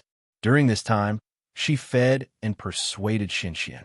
Kiki spent a lot of effort. Kiki hurriedly finished the rice in her bowl. She did not eat much before she hurried to follow them out. However, Kiki forgot that this place was different from home. There was a threshold. She was in a hurry and did not pay attention. She tripped and fell. Everyone turned around and saw that Chi had fallen in front of the door. She had fallen very hard, and they could feel it just by listening to the sound. She had fallen to the ground with her left arm. Although she had practiced martial arts with her father and had a good physique, the fall still made the little girl groan in pain. Ouch! Kiki got up from the ground. Her arm hurt from the fall, and she did not dare to move. It was painful. It was really painful. The little girl frowned and tried hard to hold back her tears. Tears welled up in her eyes, but she did not cry in the end. If Poplar Fruit was here, Kiki would definitely cry in her father's arms. But when her father was not here, she did not cry. But looking at her pitiful appearance, whether it was the audience in front of the TV or Poplar Fruit, who later saw it on TV, they could not help but feel sorry for the little girl. Later, after the show was broadcast, Poplar Fruit reposted the official Weibo of Where Are You Going, Daddy? He expressed his amazement at his daughter's performance in this segment. I really did not expect Kiki to be so strong when I'm not around. But I want to be by your side all the time. I don't want you to be hurt at all. The reason Yang said this was because at that time, there was indeed another major event that happened. However, I'll talk about this later on. First, it was the staff next to her. Then, her friends and Sister Pomegranate, who were playing in the open space in the middle of the earthen building, all gathered around. Seeing her friends coming over, Kiki wiped away the tears in her eyes. She did not want her brother and sister to see her in such a sorry state. Sister, are you hurt? Xian asked worriedly. I think it's very painful. He said with a sad face. Let's be strong. It's okay. Let me take a look. Sister Pomegranate pulled Kiki up from the ground and let her raise her arm to take a look. It's okay. It's okay. It's not bleeding. It was just a little red. Maybe it would become bruised when she went back. In fact, this was not a problem. When Poplar Fruit came back, he would give her a massage and there would be no bruises. Moreover, Kiki's knees were not hurt. It could be seen that the little girl's physical fitness was really good. Now that the most painful and panic-stricken moment had passed, Chi-Chi's beautiful little face wasn't as taut as it was just now. This really made a lot of the audience look at her in a new light. What was even more impressive was Dejun, who arrived later. He found a medicine bag for Kiki from the bag he had been carrying. There was also an ointment for bruises. Dejun was very considerate and put on Kiki. Thank you, Brother Dejun. Feeling the concern of her friends, Kiki finally showed a sweet smile. It doesn't hurt so much now. Chapter 12:22. It was time to sleep in the afternoon. Unlike the other children, Kiki said goodbye to her friends and went back to her room alone after Sister Pomegranate requested to go back to her room to sleep. Perhaps because she hurt her arm, Kiki sat on the bed and was not in a good mood. When she was in pain, although Sister Pomegranate and the other children were there to comfort her, Kiki still thought of her father. If her father was by her side, he would definitely rush over to hug her and let her lie in his warm chest. Then, she would listen to his soft, comforting words. That would be the most beautiful music in the world. Although her father could never sing a song well, if her father was by her side, her arm would not hurt. Her father's thumb was just like Princess Elsa. It could do amazing magic. His gentle kneading was more effective than any medicine in the world. But now, Kiki felt so much pain that she wanted to cry. If her father was by her side, Kiki believed that her father would not even let her fall. Her father was the most amazing father in the world. He would accurately sense her danger and then hug her at the last second before she fell to the ground. She missed her father when he was alone, and after he was injured, he missed her even more. Kiki rubbed her eyes and pursed her lips. However, she did not cry because her father said that Kiki had to be strong when her father was not around. But Kiki wanted to know when her father would come back. She looked outside and saw that the door was closed. Although her uncle was outside, he might be resting. Kiki could only place her hopes on the camera that had always brought her so much joy. Will I see Papa tomorrow? The little girl hugged her injured left arm and looked at her camera friend pitifully and asked. Her lonely, longing, and sad expression made everyone in the audience want to run over and hug the little girl to comfort her. I want Papa. Papa. Kiki in the camera choked a little towards the end. Her camera friend, who had never disappointed Chi-Chi before, was still here this time. Although it took a long time to react, as usual, it suddenly moved and nodded its head up and down. Really, Kiki's rain immediately turned sunny. Her slightly red eyes suddenly brightened up. She saw hope.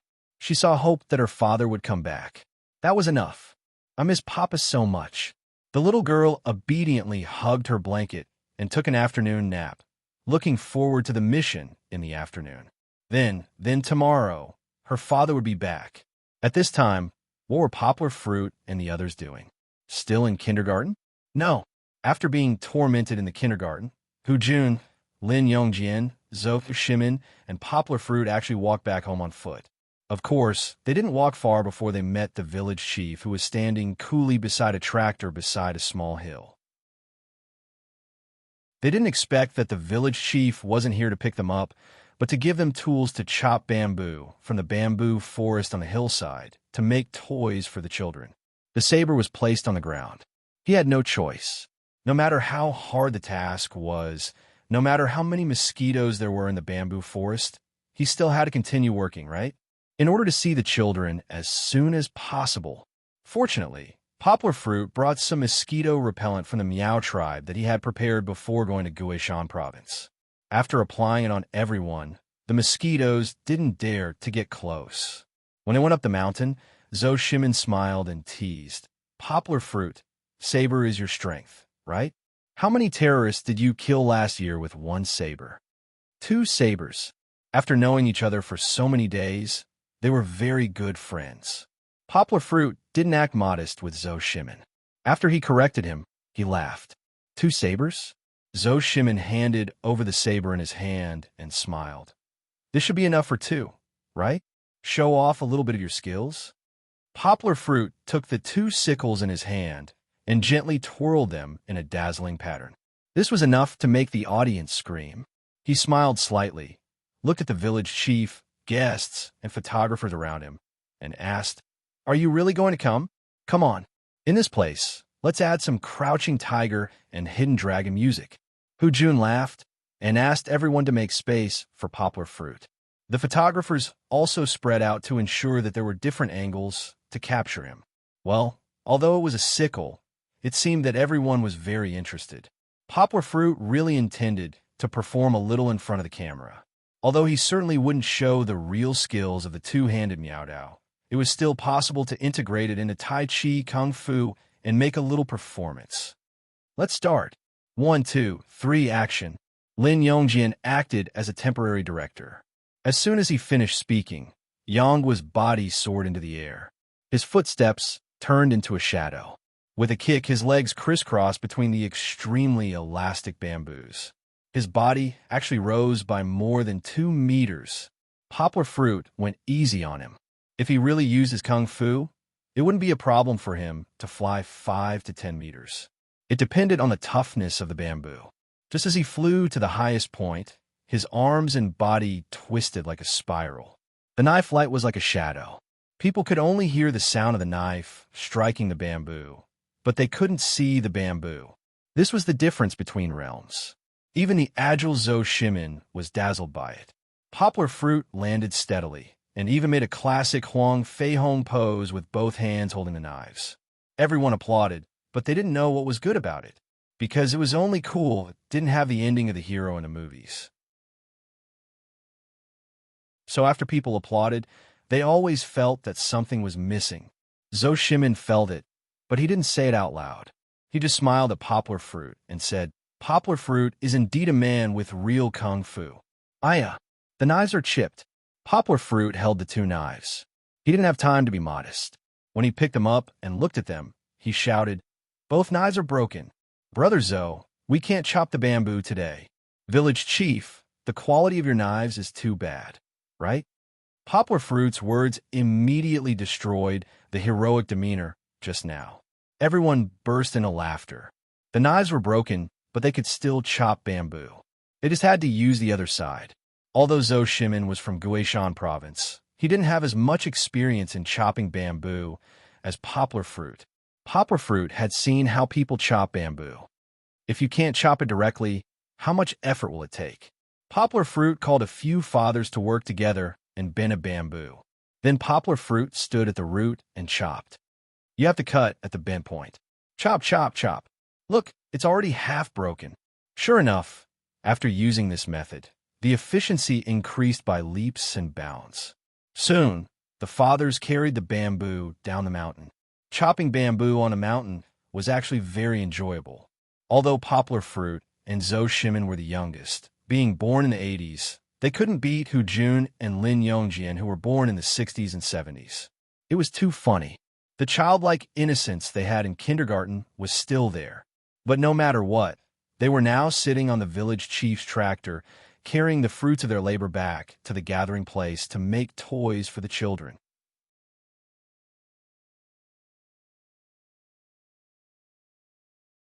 Chapter 1223. The little girl, who had the habit of taking afternoon naps, slept very soundly. She wondered if it was because she saw her father in her dream. Anyway, when she was woken up by the alarm clock, she still had a sweet smile on her face. She lay on the bed for a while, shaking her head in a daze. Only then did she get over her sleepiness and grumpiness. The laughter of Brother Nui and Brother Kong Kong came from outside the window.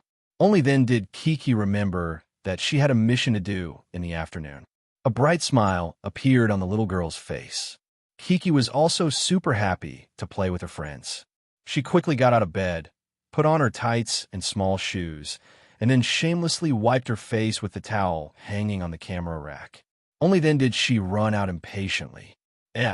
Kiki's left arm was already able to move freely. She had forgotten about the injury, so it probably wasn't that serious. In the middle of the earthen building, there were several large bamboo baskets. There were eggs and chirping little chicks in the baskets. "These are not chicks, these are ducks."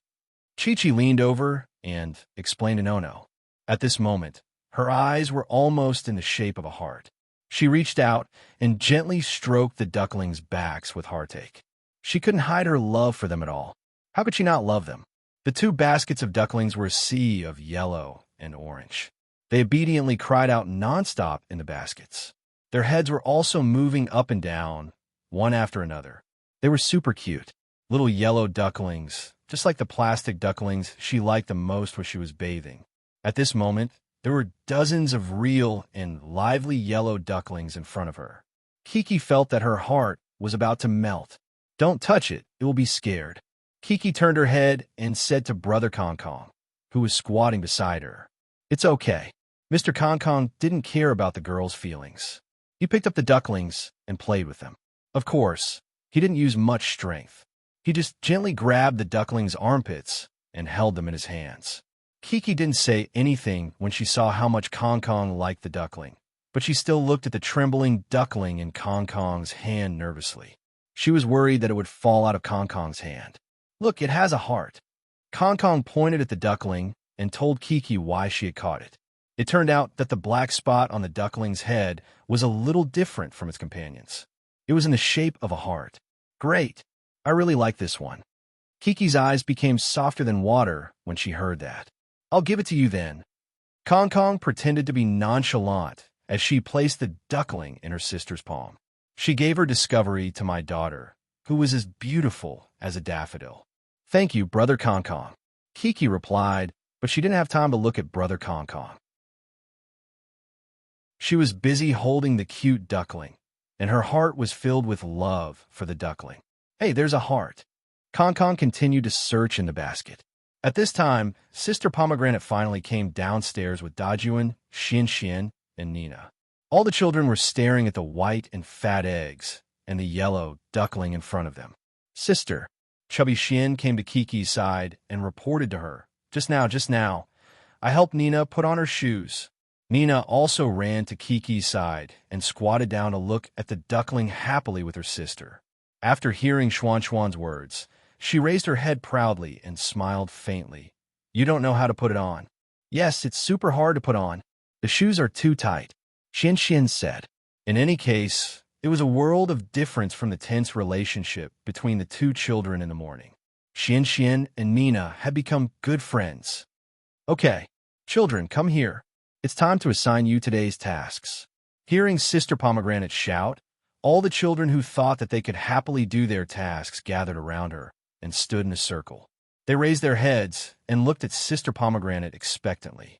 Listen to what I have to say. First of all, this house isn't for free. Sister Pomegranate held back her laughter and ridiculed the program crew. She said seriously, you have to pay the rent. The audience suddenly realized that Sister Pomegranate's dress as a landlady wasn't just to scare the children.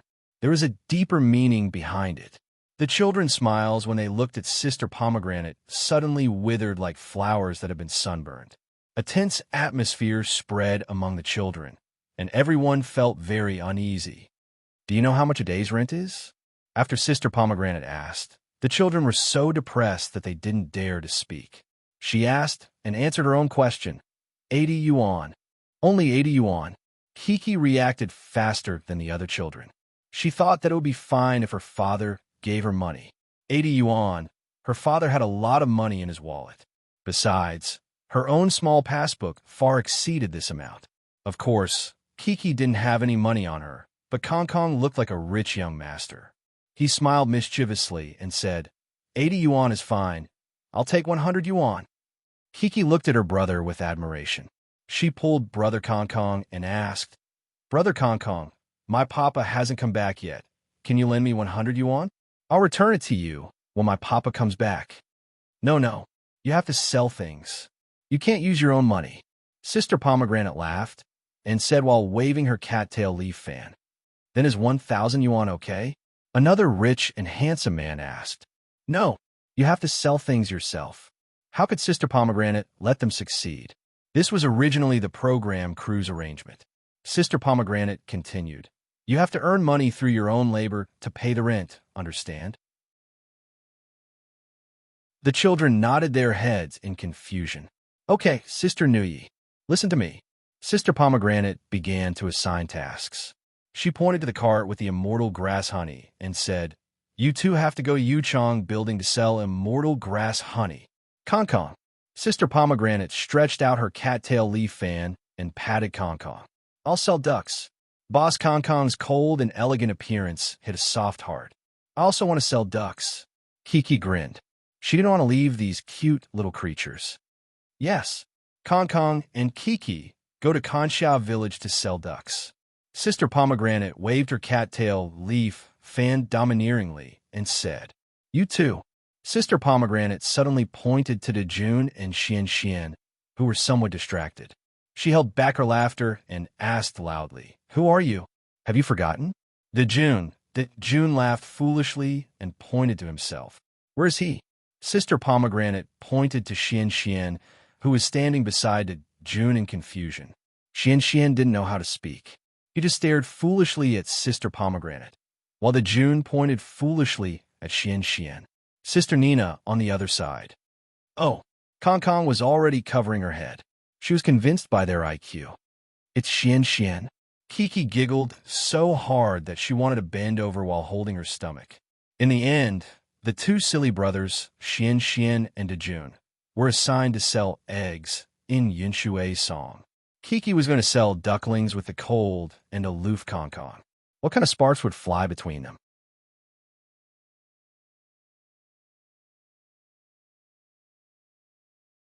Chapter 1224.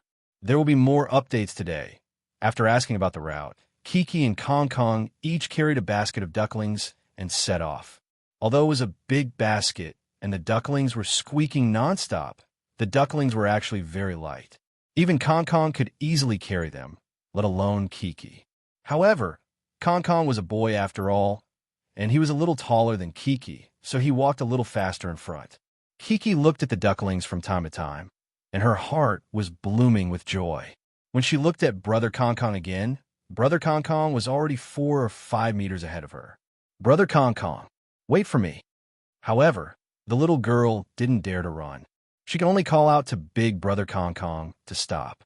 Then, she giggled and moved her long legs, trying to catch up with her brother in large strides.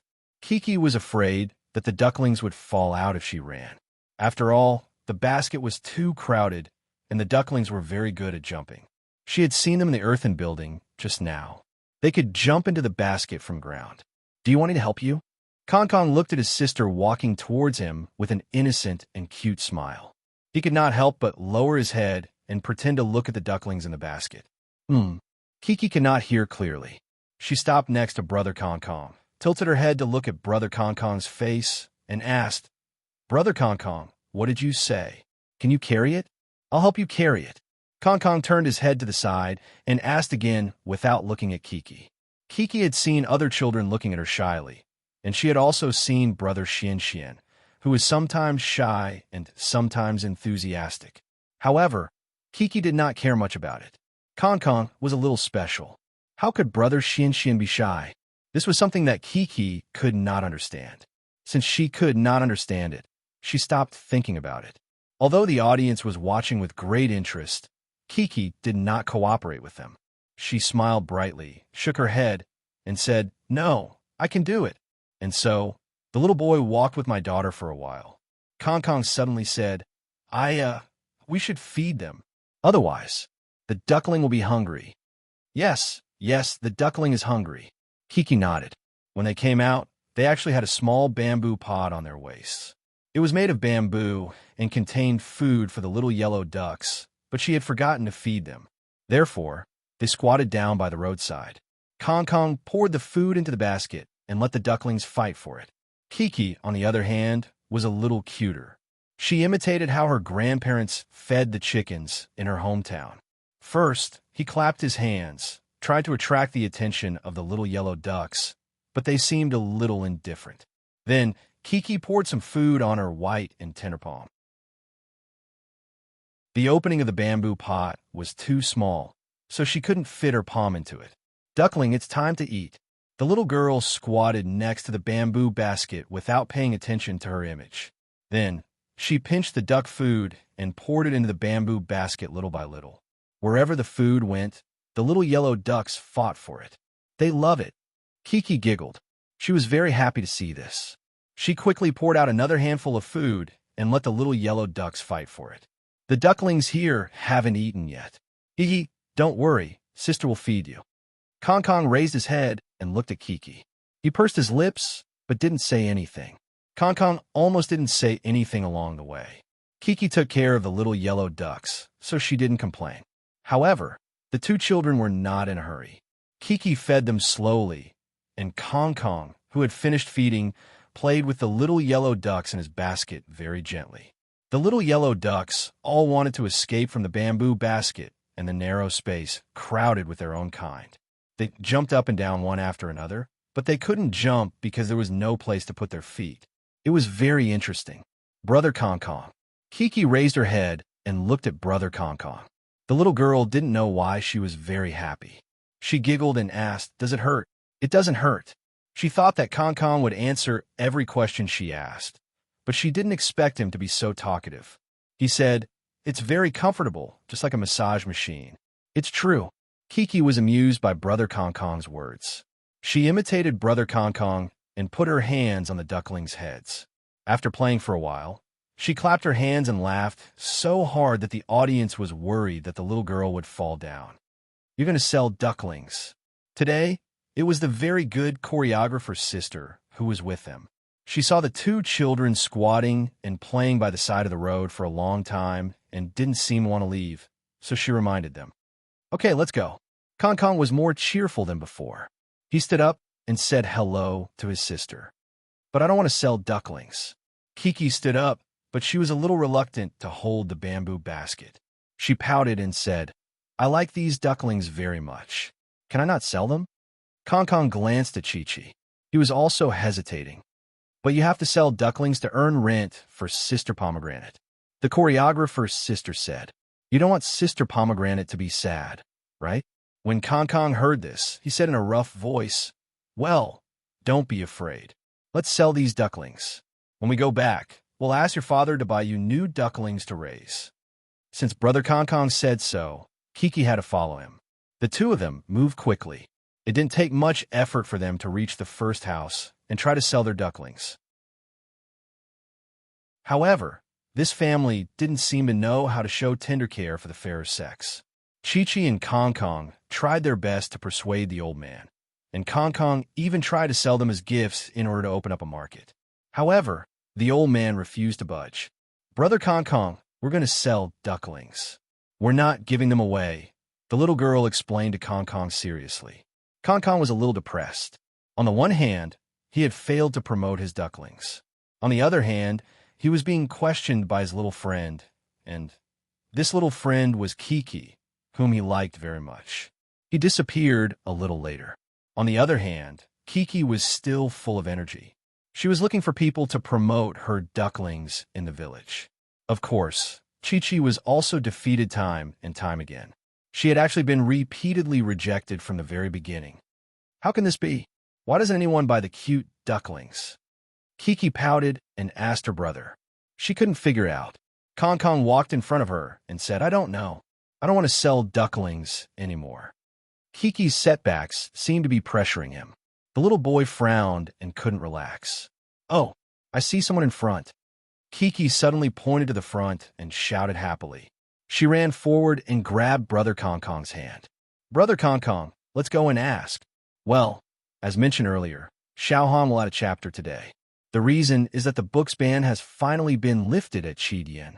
After the previous incident, the book was implicated and was banned for almost a month.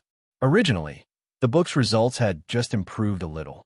Well, let's not talk about these unhappy things. It's a good thing that the ban has been lifted, so Xiaohan decided to add a chapter to share the joy with everyone. Hee hee.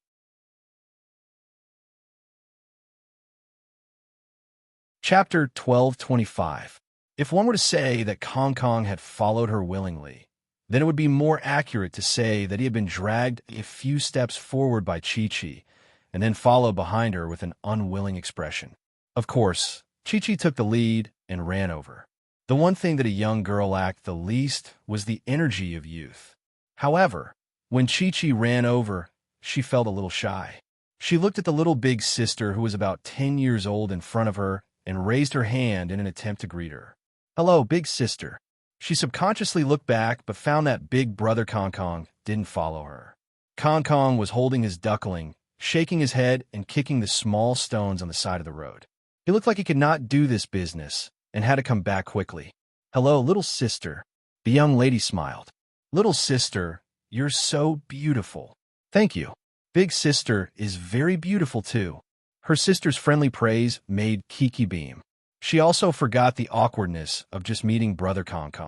Kiki did not wait for Brother Kong. She asked, "Big sister, do you want to buy a duckling? How much is one duckling?" The young lady smiled and asked, why did they suddenly jump to the stage of bargaining? After a few failed sales pitches, Kiki had some marketing words in her mind, but she did not have the chance to say them. Now that she was asked about the price, Kiki was a little confused. She had not thought about this problem yet. Kiki knew what money was, and she also knew that she needed money to buy things. However, Poplar Fruit had not trained her how much money to spend. If Kiki was given some time to think about it, she might be able to say something. However, at this juncture, Kiki subconsciously turned to look at Brother Kong. My daughter always had the same idea when she had a big brother to rely on. When Kong saw Kiki turn her head, he shouted, 50 yuan for one. He did not understand and only shouted based on his feelings. However, looking at his face, the little boy was very proud that the little sister he liked wanted him. 50 yuan. Kiki repeated what her sister said. She smiled a little embarrassedly because she also felt that 50 yuan for a duckling was a little expensive. The little girl was also doing some math problems in her heart. Kiki's shy smile was very beautiful in the eyes of the audience. She was wearing a white Mickey Mouse t-shirt like a lotus flower out of the water. Then, her shy smile was like the finishing touch, making this shy water lotus flower bloom with beautiful pink petals. 50 yuan, is that expensive? The young lady asked. Kiki embarrassedly looked at the little yellow duck in her bamboo basket and smiled shyly. How much is that? How about 20 yuan?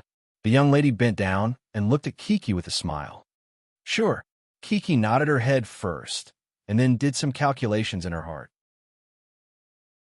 It was quite worth it, and her heart and face were overjoyed. They sold a duckling for 20 yuan. Before Kiki returned to Brother Kong's side, she turned around and waved the money in her hand excitedly. We have 20 yuan. The little girl didn't seem to have any intention of separating from Brother Kong. Kong's solemn expression disappeared. Seeing that his sister had succeeded, he smiled happily. It seemed like this business could continue. Both of us have money, eh? Chi-Chi happily walked to Big Brother Kong's side. She was grinning from ear to ear the entire way, and the little girl's voice was as clear and melodious as a wind chime in the spring breeze, making anyone who heard it feel happy. Brother Kong, Brother Kong. Kiki happily pulled Brother Kong's hand and showed him the money. She said, Look, we sold a duckling for 20 yuan. President Kong was a little nervous when his sister pulled his hand again. Chi-Chi's eyes were as cute as the naughty strands of hair on her forehead when she smiled, and her milk-white skin made people envious. She continued, Big Brother Kong, we have a total of 41 ducklings. I have 21 here, and you have 20. A duckling for 20 yuan can be sold for 840 yuan. The audience blinked their eyes. How did Kiki calculate so quickly? Then we're going to be rich. Kong couldn't help but smile. No. Kiki shook Brother Kong's hand and said with a pout, Sister Shirlu is saying that our rent is 80 yuan, so it's 160 yuan in total. So we only need to sell 7 more ducklings. Was Kiki really 4 years old? Was she sure? Could it be that the program crew was putting on a show? The audience had a lot of questions in their hearts. However, the millions of die-hard fans of Poplar Fruit couldn't accept it. They said disdainfully, Isn't it just addition, subtraction, multiplication, and division? What's so strange about that for our Chi-Chi? When Kiki was less than 2 years old, Poplar Fruit and Fong Bei had just gotten together. He uploaded a short video of Kiki memorizing the multiplication table under Fong Bei's guidance. At that time, the little girl's silly look when she was memorizing the multiplication table had melted the hearts of many fans. There were really netizens who dug out Poplar Fruit's Weibo and said, his stepmother is the champion of a world-class mathematics competition. With our Princess Kiki's IQ, can't she handle simple addition, subtraction, multiplication, and division? In any case, Kiki's performance surprised the program crew and the audience. However, it was just a small episode. What everyone valued more was Kiki's outstanding performance with both beauty and wisdom.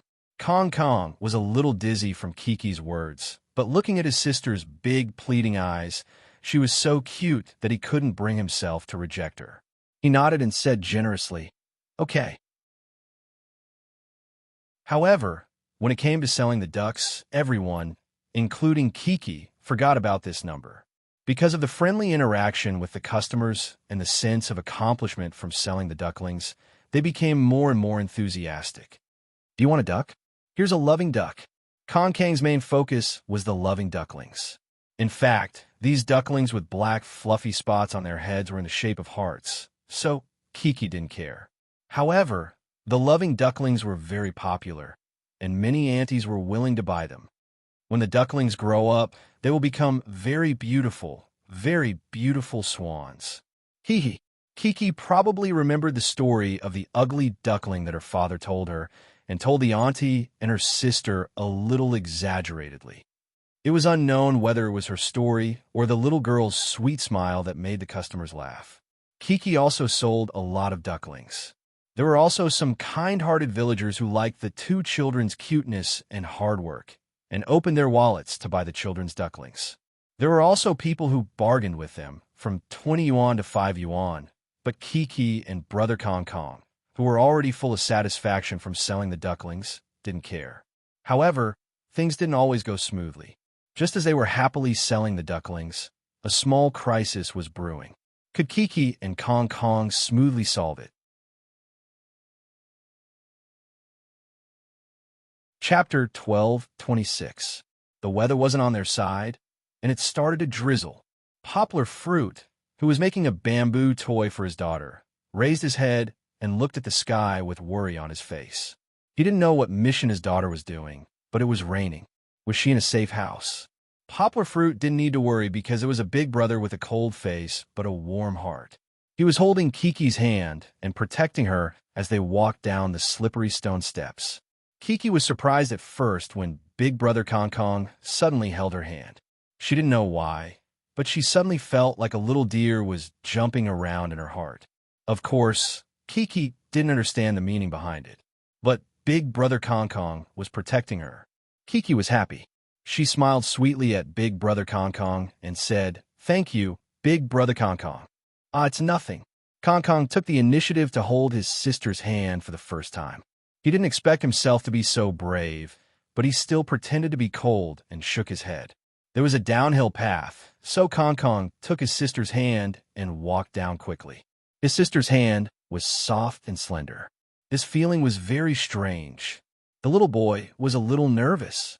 He was so nervous that he walked quickly, but he still reminded his sister to be careful.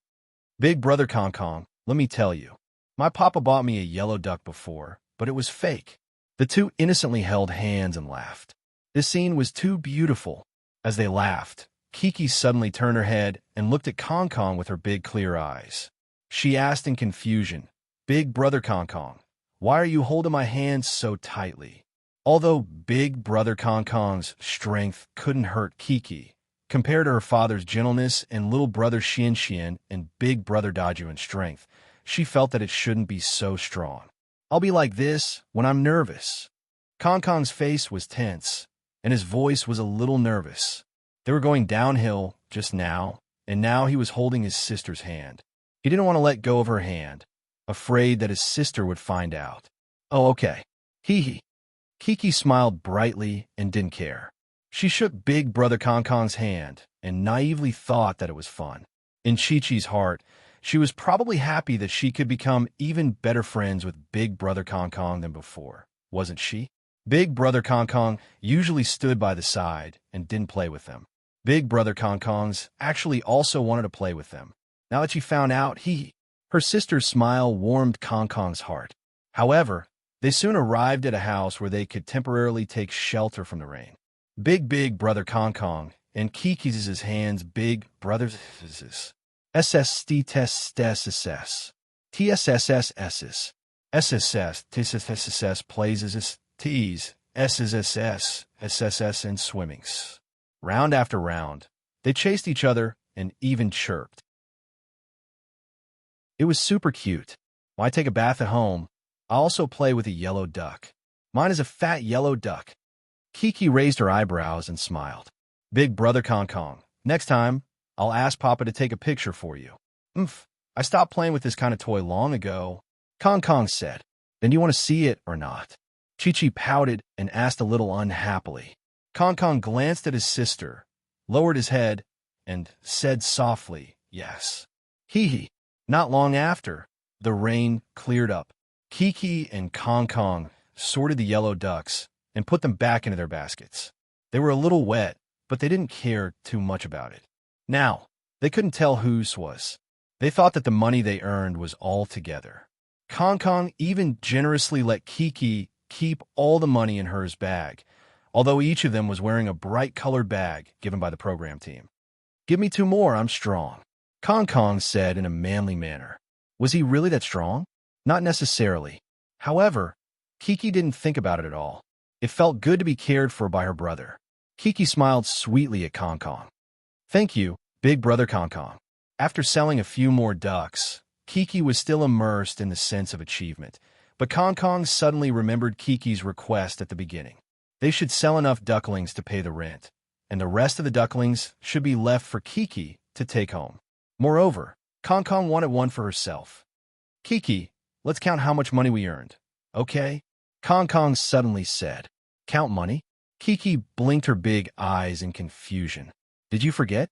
At the beginning, you said that you would go back after selling as many ducklings as you wanted and leave the rest for us to play with," Kong Kong said.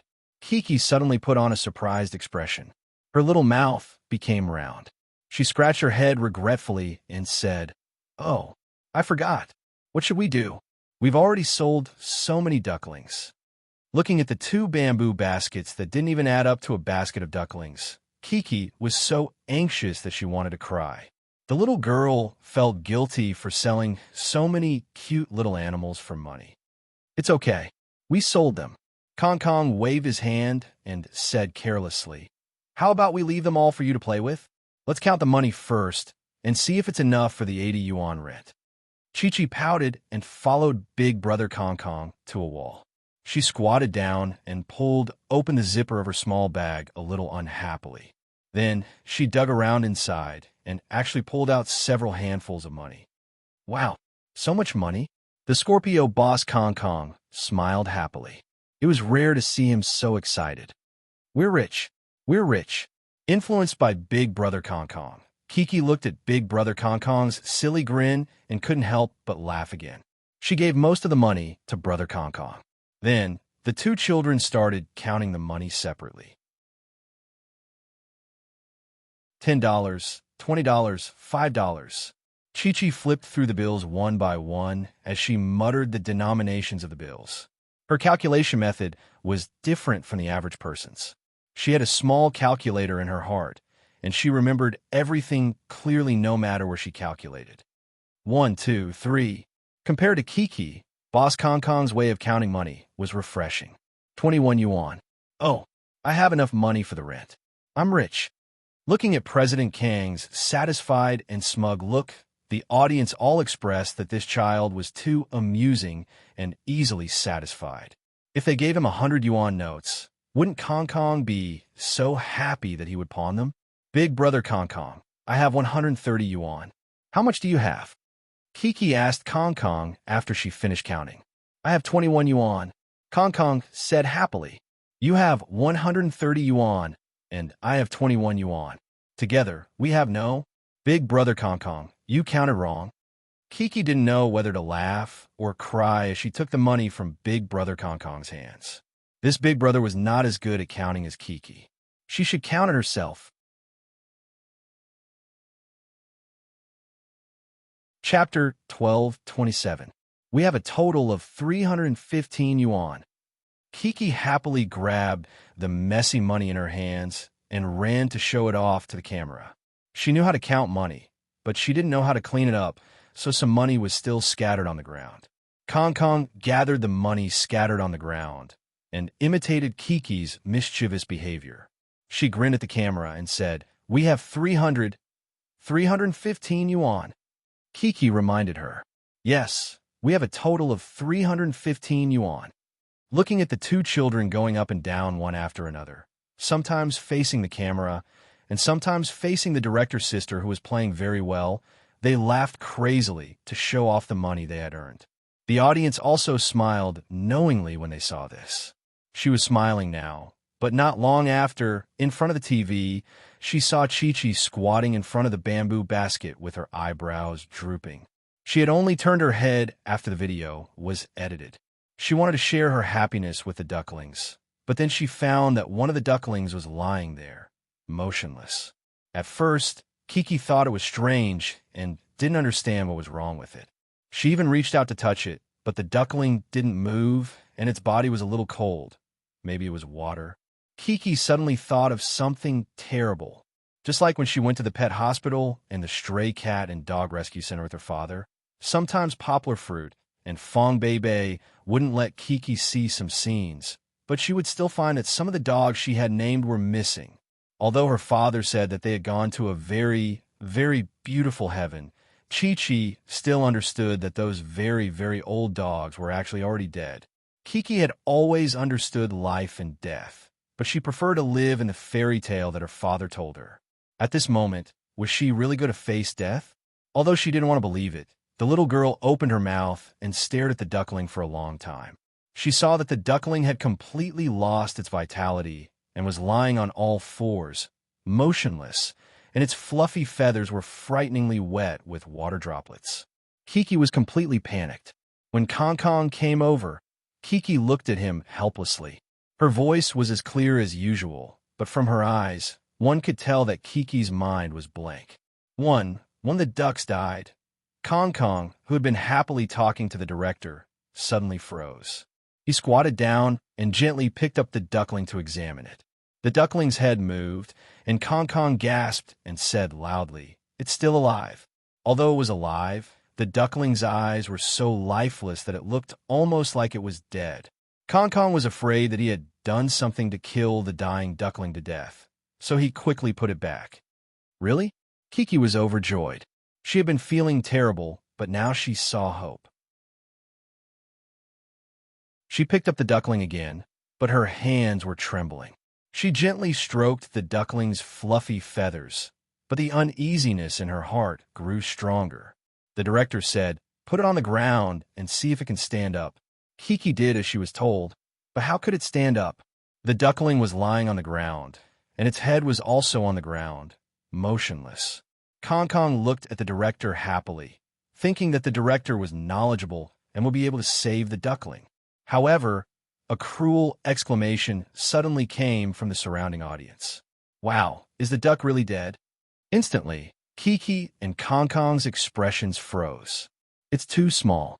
It caught a cold after coming into contact with water. People were talking about it." Kiki heard it and felt even worse. She suddenly felt that the sky was falling down. It was her fault that the duckling died. If she hadn't let it play in the water, it wouldn't have died. Chi-Chi couldn't hear what they were saying clearly due to the noisy discussions of everyone around her. However, the buzzing was so noisy and so sarcastic that it felt like knives were stabbing in her heart. It hurt so much. The girl held the duckling in her hands, its head drooping. She panicked and looked at Brother Kong, the director, and the cameraman. No one could save the duckling. Chi-Chi's mouth widened, and she burst into tears. The golden beads that had been rolling in her eyes fell onto her arms and onto the ground. The little girl held the dying duckling in her hands and cried sadly. "Don't cry, Kiki, don't cry. It's okay. It's not your fault." The director hurried over to comfort her. At this time, Kong, who was standing on the side in a daze, was also feeling uncomfortable. Chi-Chi's cry was like a signal gun, causing Kong's emotions to completely explode. He pulled off the slanted bag, threw it away forcefully, and shouted loudly, "Okay, I'm not buying any more ducks." Kong's outburst made Kiki stop crying for a second. However, Brother Kong turned around and ran out, making Kiki think that Brother Kong was throwing a tantrum at her. She was already sad, but now that she felt wronged, Kiki's heart was about to break. The girl squatted down and held the dying duckling in her hands, crying her eyes out. The production crew hurriedly sent a few people to take care of Kong. The director, who had the best relationship with the two children and was also the most popular among them, was put in a difficult position. She first tried to persuade Chi-Chi, but realized that it was useless. So she could only chase after Kong for the time, being to see what was wrong with him. I know you're sad. It's okay. Kong was very strong when he lost his temper and didn't cry. However, after being hugged by the director, the little boy couldn't help but cry out in pain. After the director's advice, Kong finally revealed the reason for his actions. It turned out that Kong had also put the blame on himself. However, to him, this was the second time he had killed a duckling. Kong used to have a duckling at home, but the duckling ran away and was eaten by a cat. Because he had been hurt once, and this time, it was because of himself that he made a mistake again. Furthermore, the little sister he liked was crying so badly. Kong's heart ached even more, and he felt so terrible that he couldn't breathe. While Kong was crying miserably, Kiki was in the same situation. Just as the production crew was panicking, a villager stood up and said that there might still be hope if she dried the duckling's hair with a hairdryer. Kiki immediately stopped crying. She held 2 bamboo baskets with her teary eyes and followed the kind-hearted Annie to dry the duckling's hair with a hairdryer. After the hair on its body was dried, the duckling still looked listless. Kiki could feel that its life was slipping away. Although it was passing away slowly, it wouldn't be long before the duckling died. This feeling was very mysterious, but it was very clear to Kiki that you're tuning in to the Romance Rendezvous YouTube channel. We're so grateful for your support, and don't forget to subscribe to join us on this incredible journey through captivating stories. Your generosity through donations truly makes a world of difference, as it's the primary source of revenue that allows me to expand and enhance this channel for you. Thank you from the bottom of my heart for being a part of this adventure.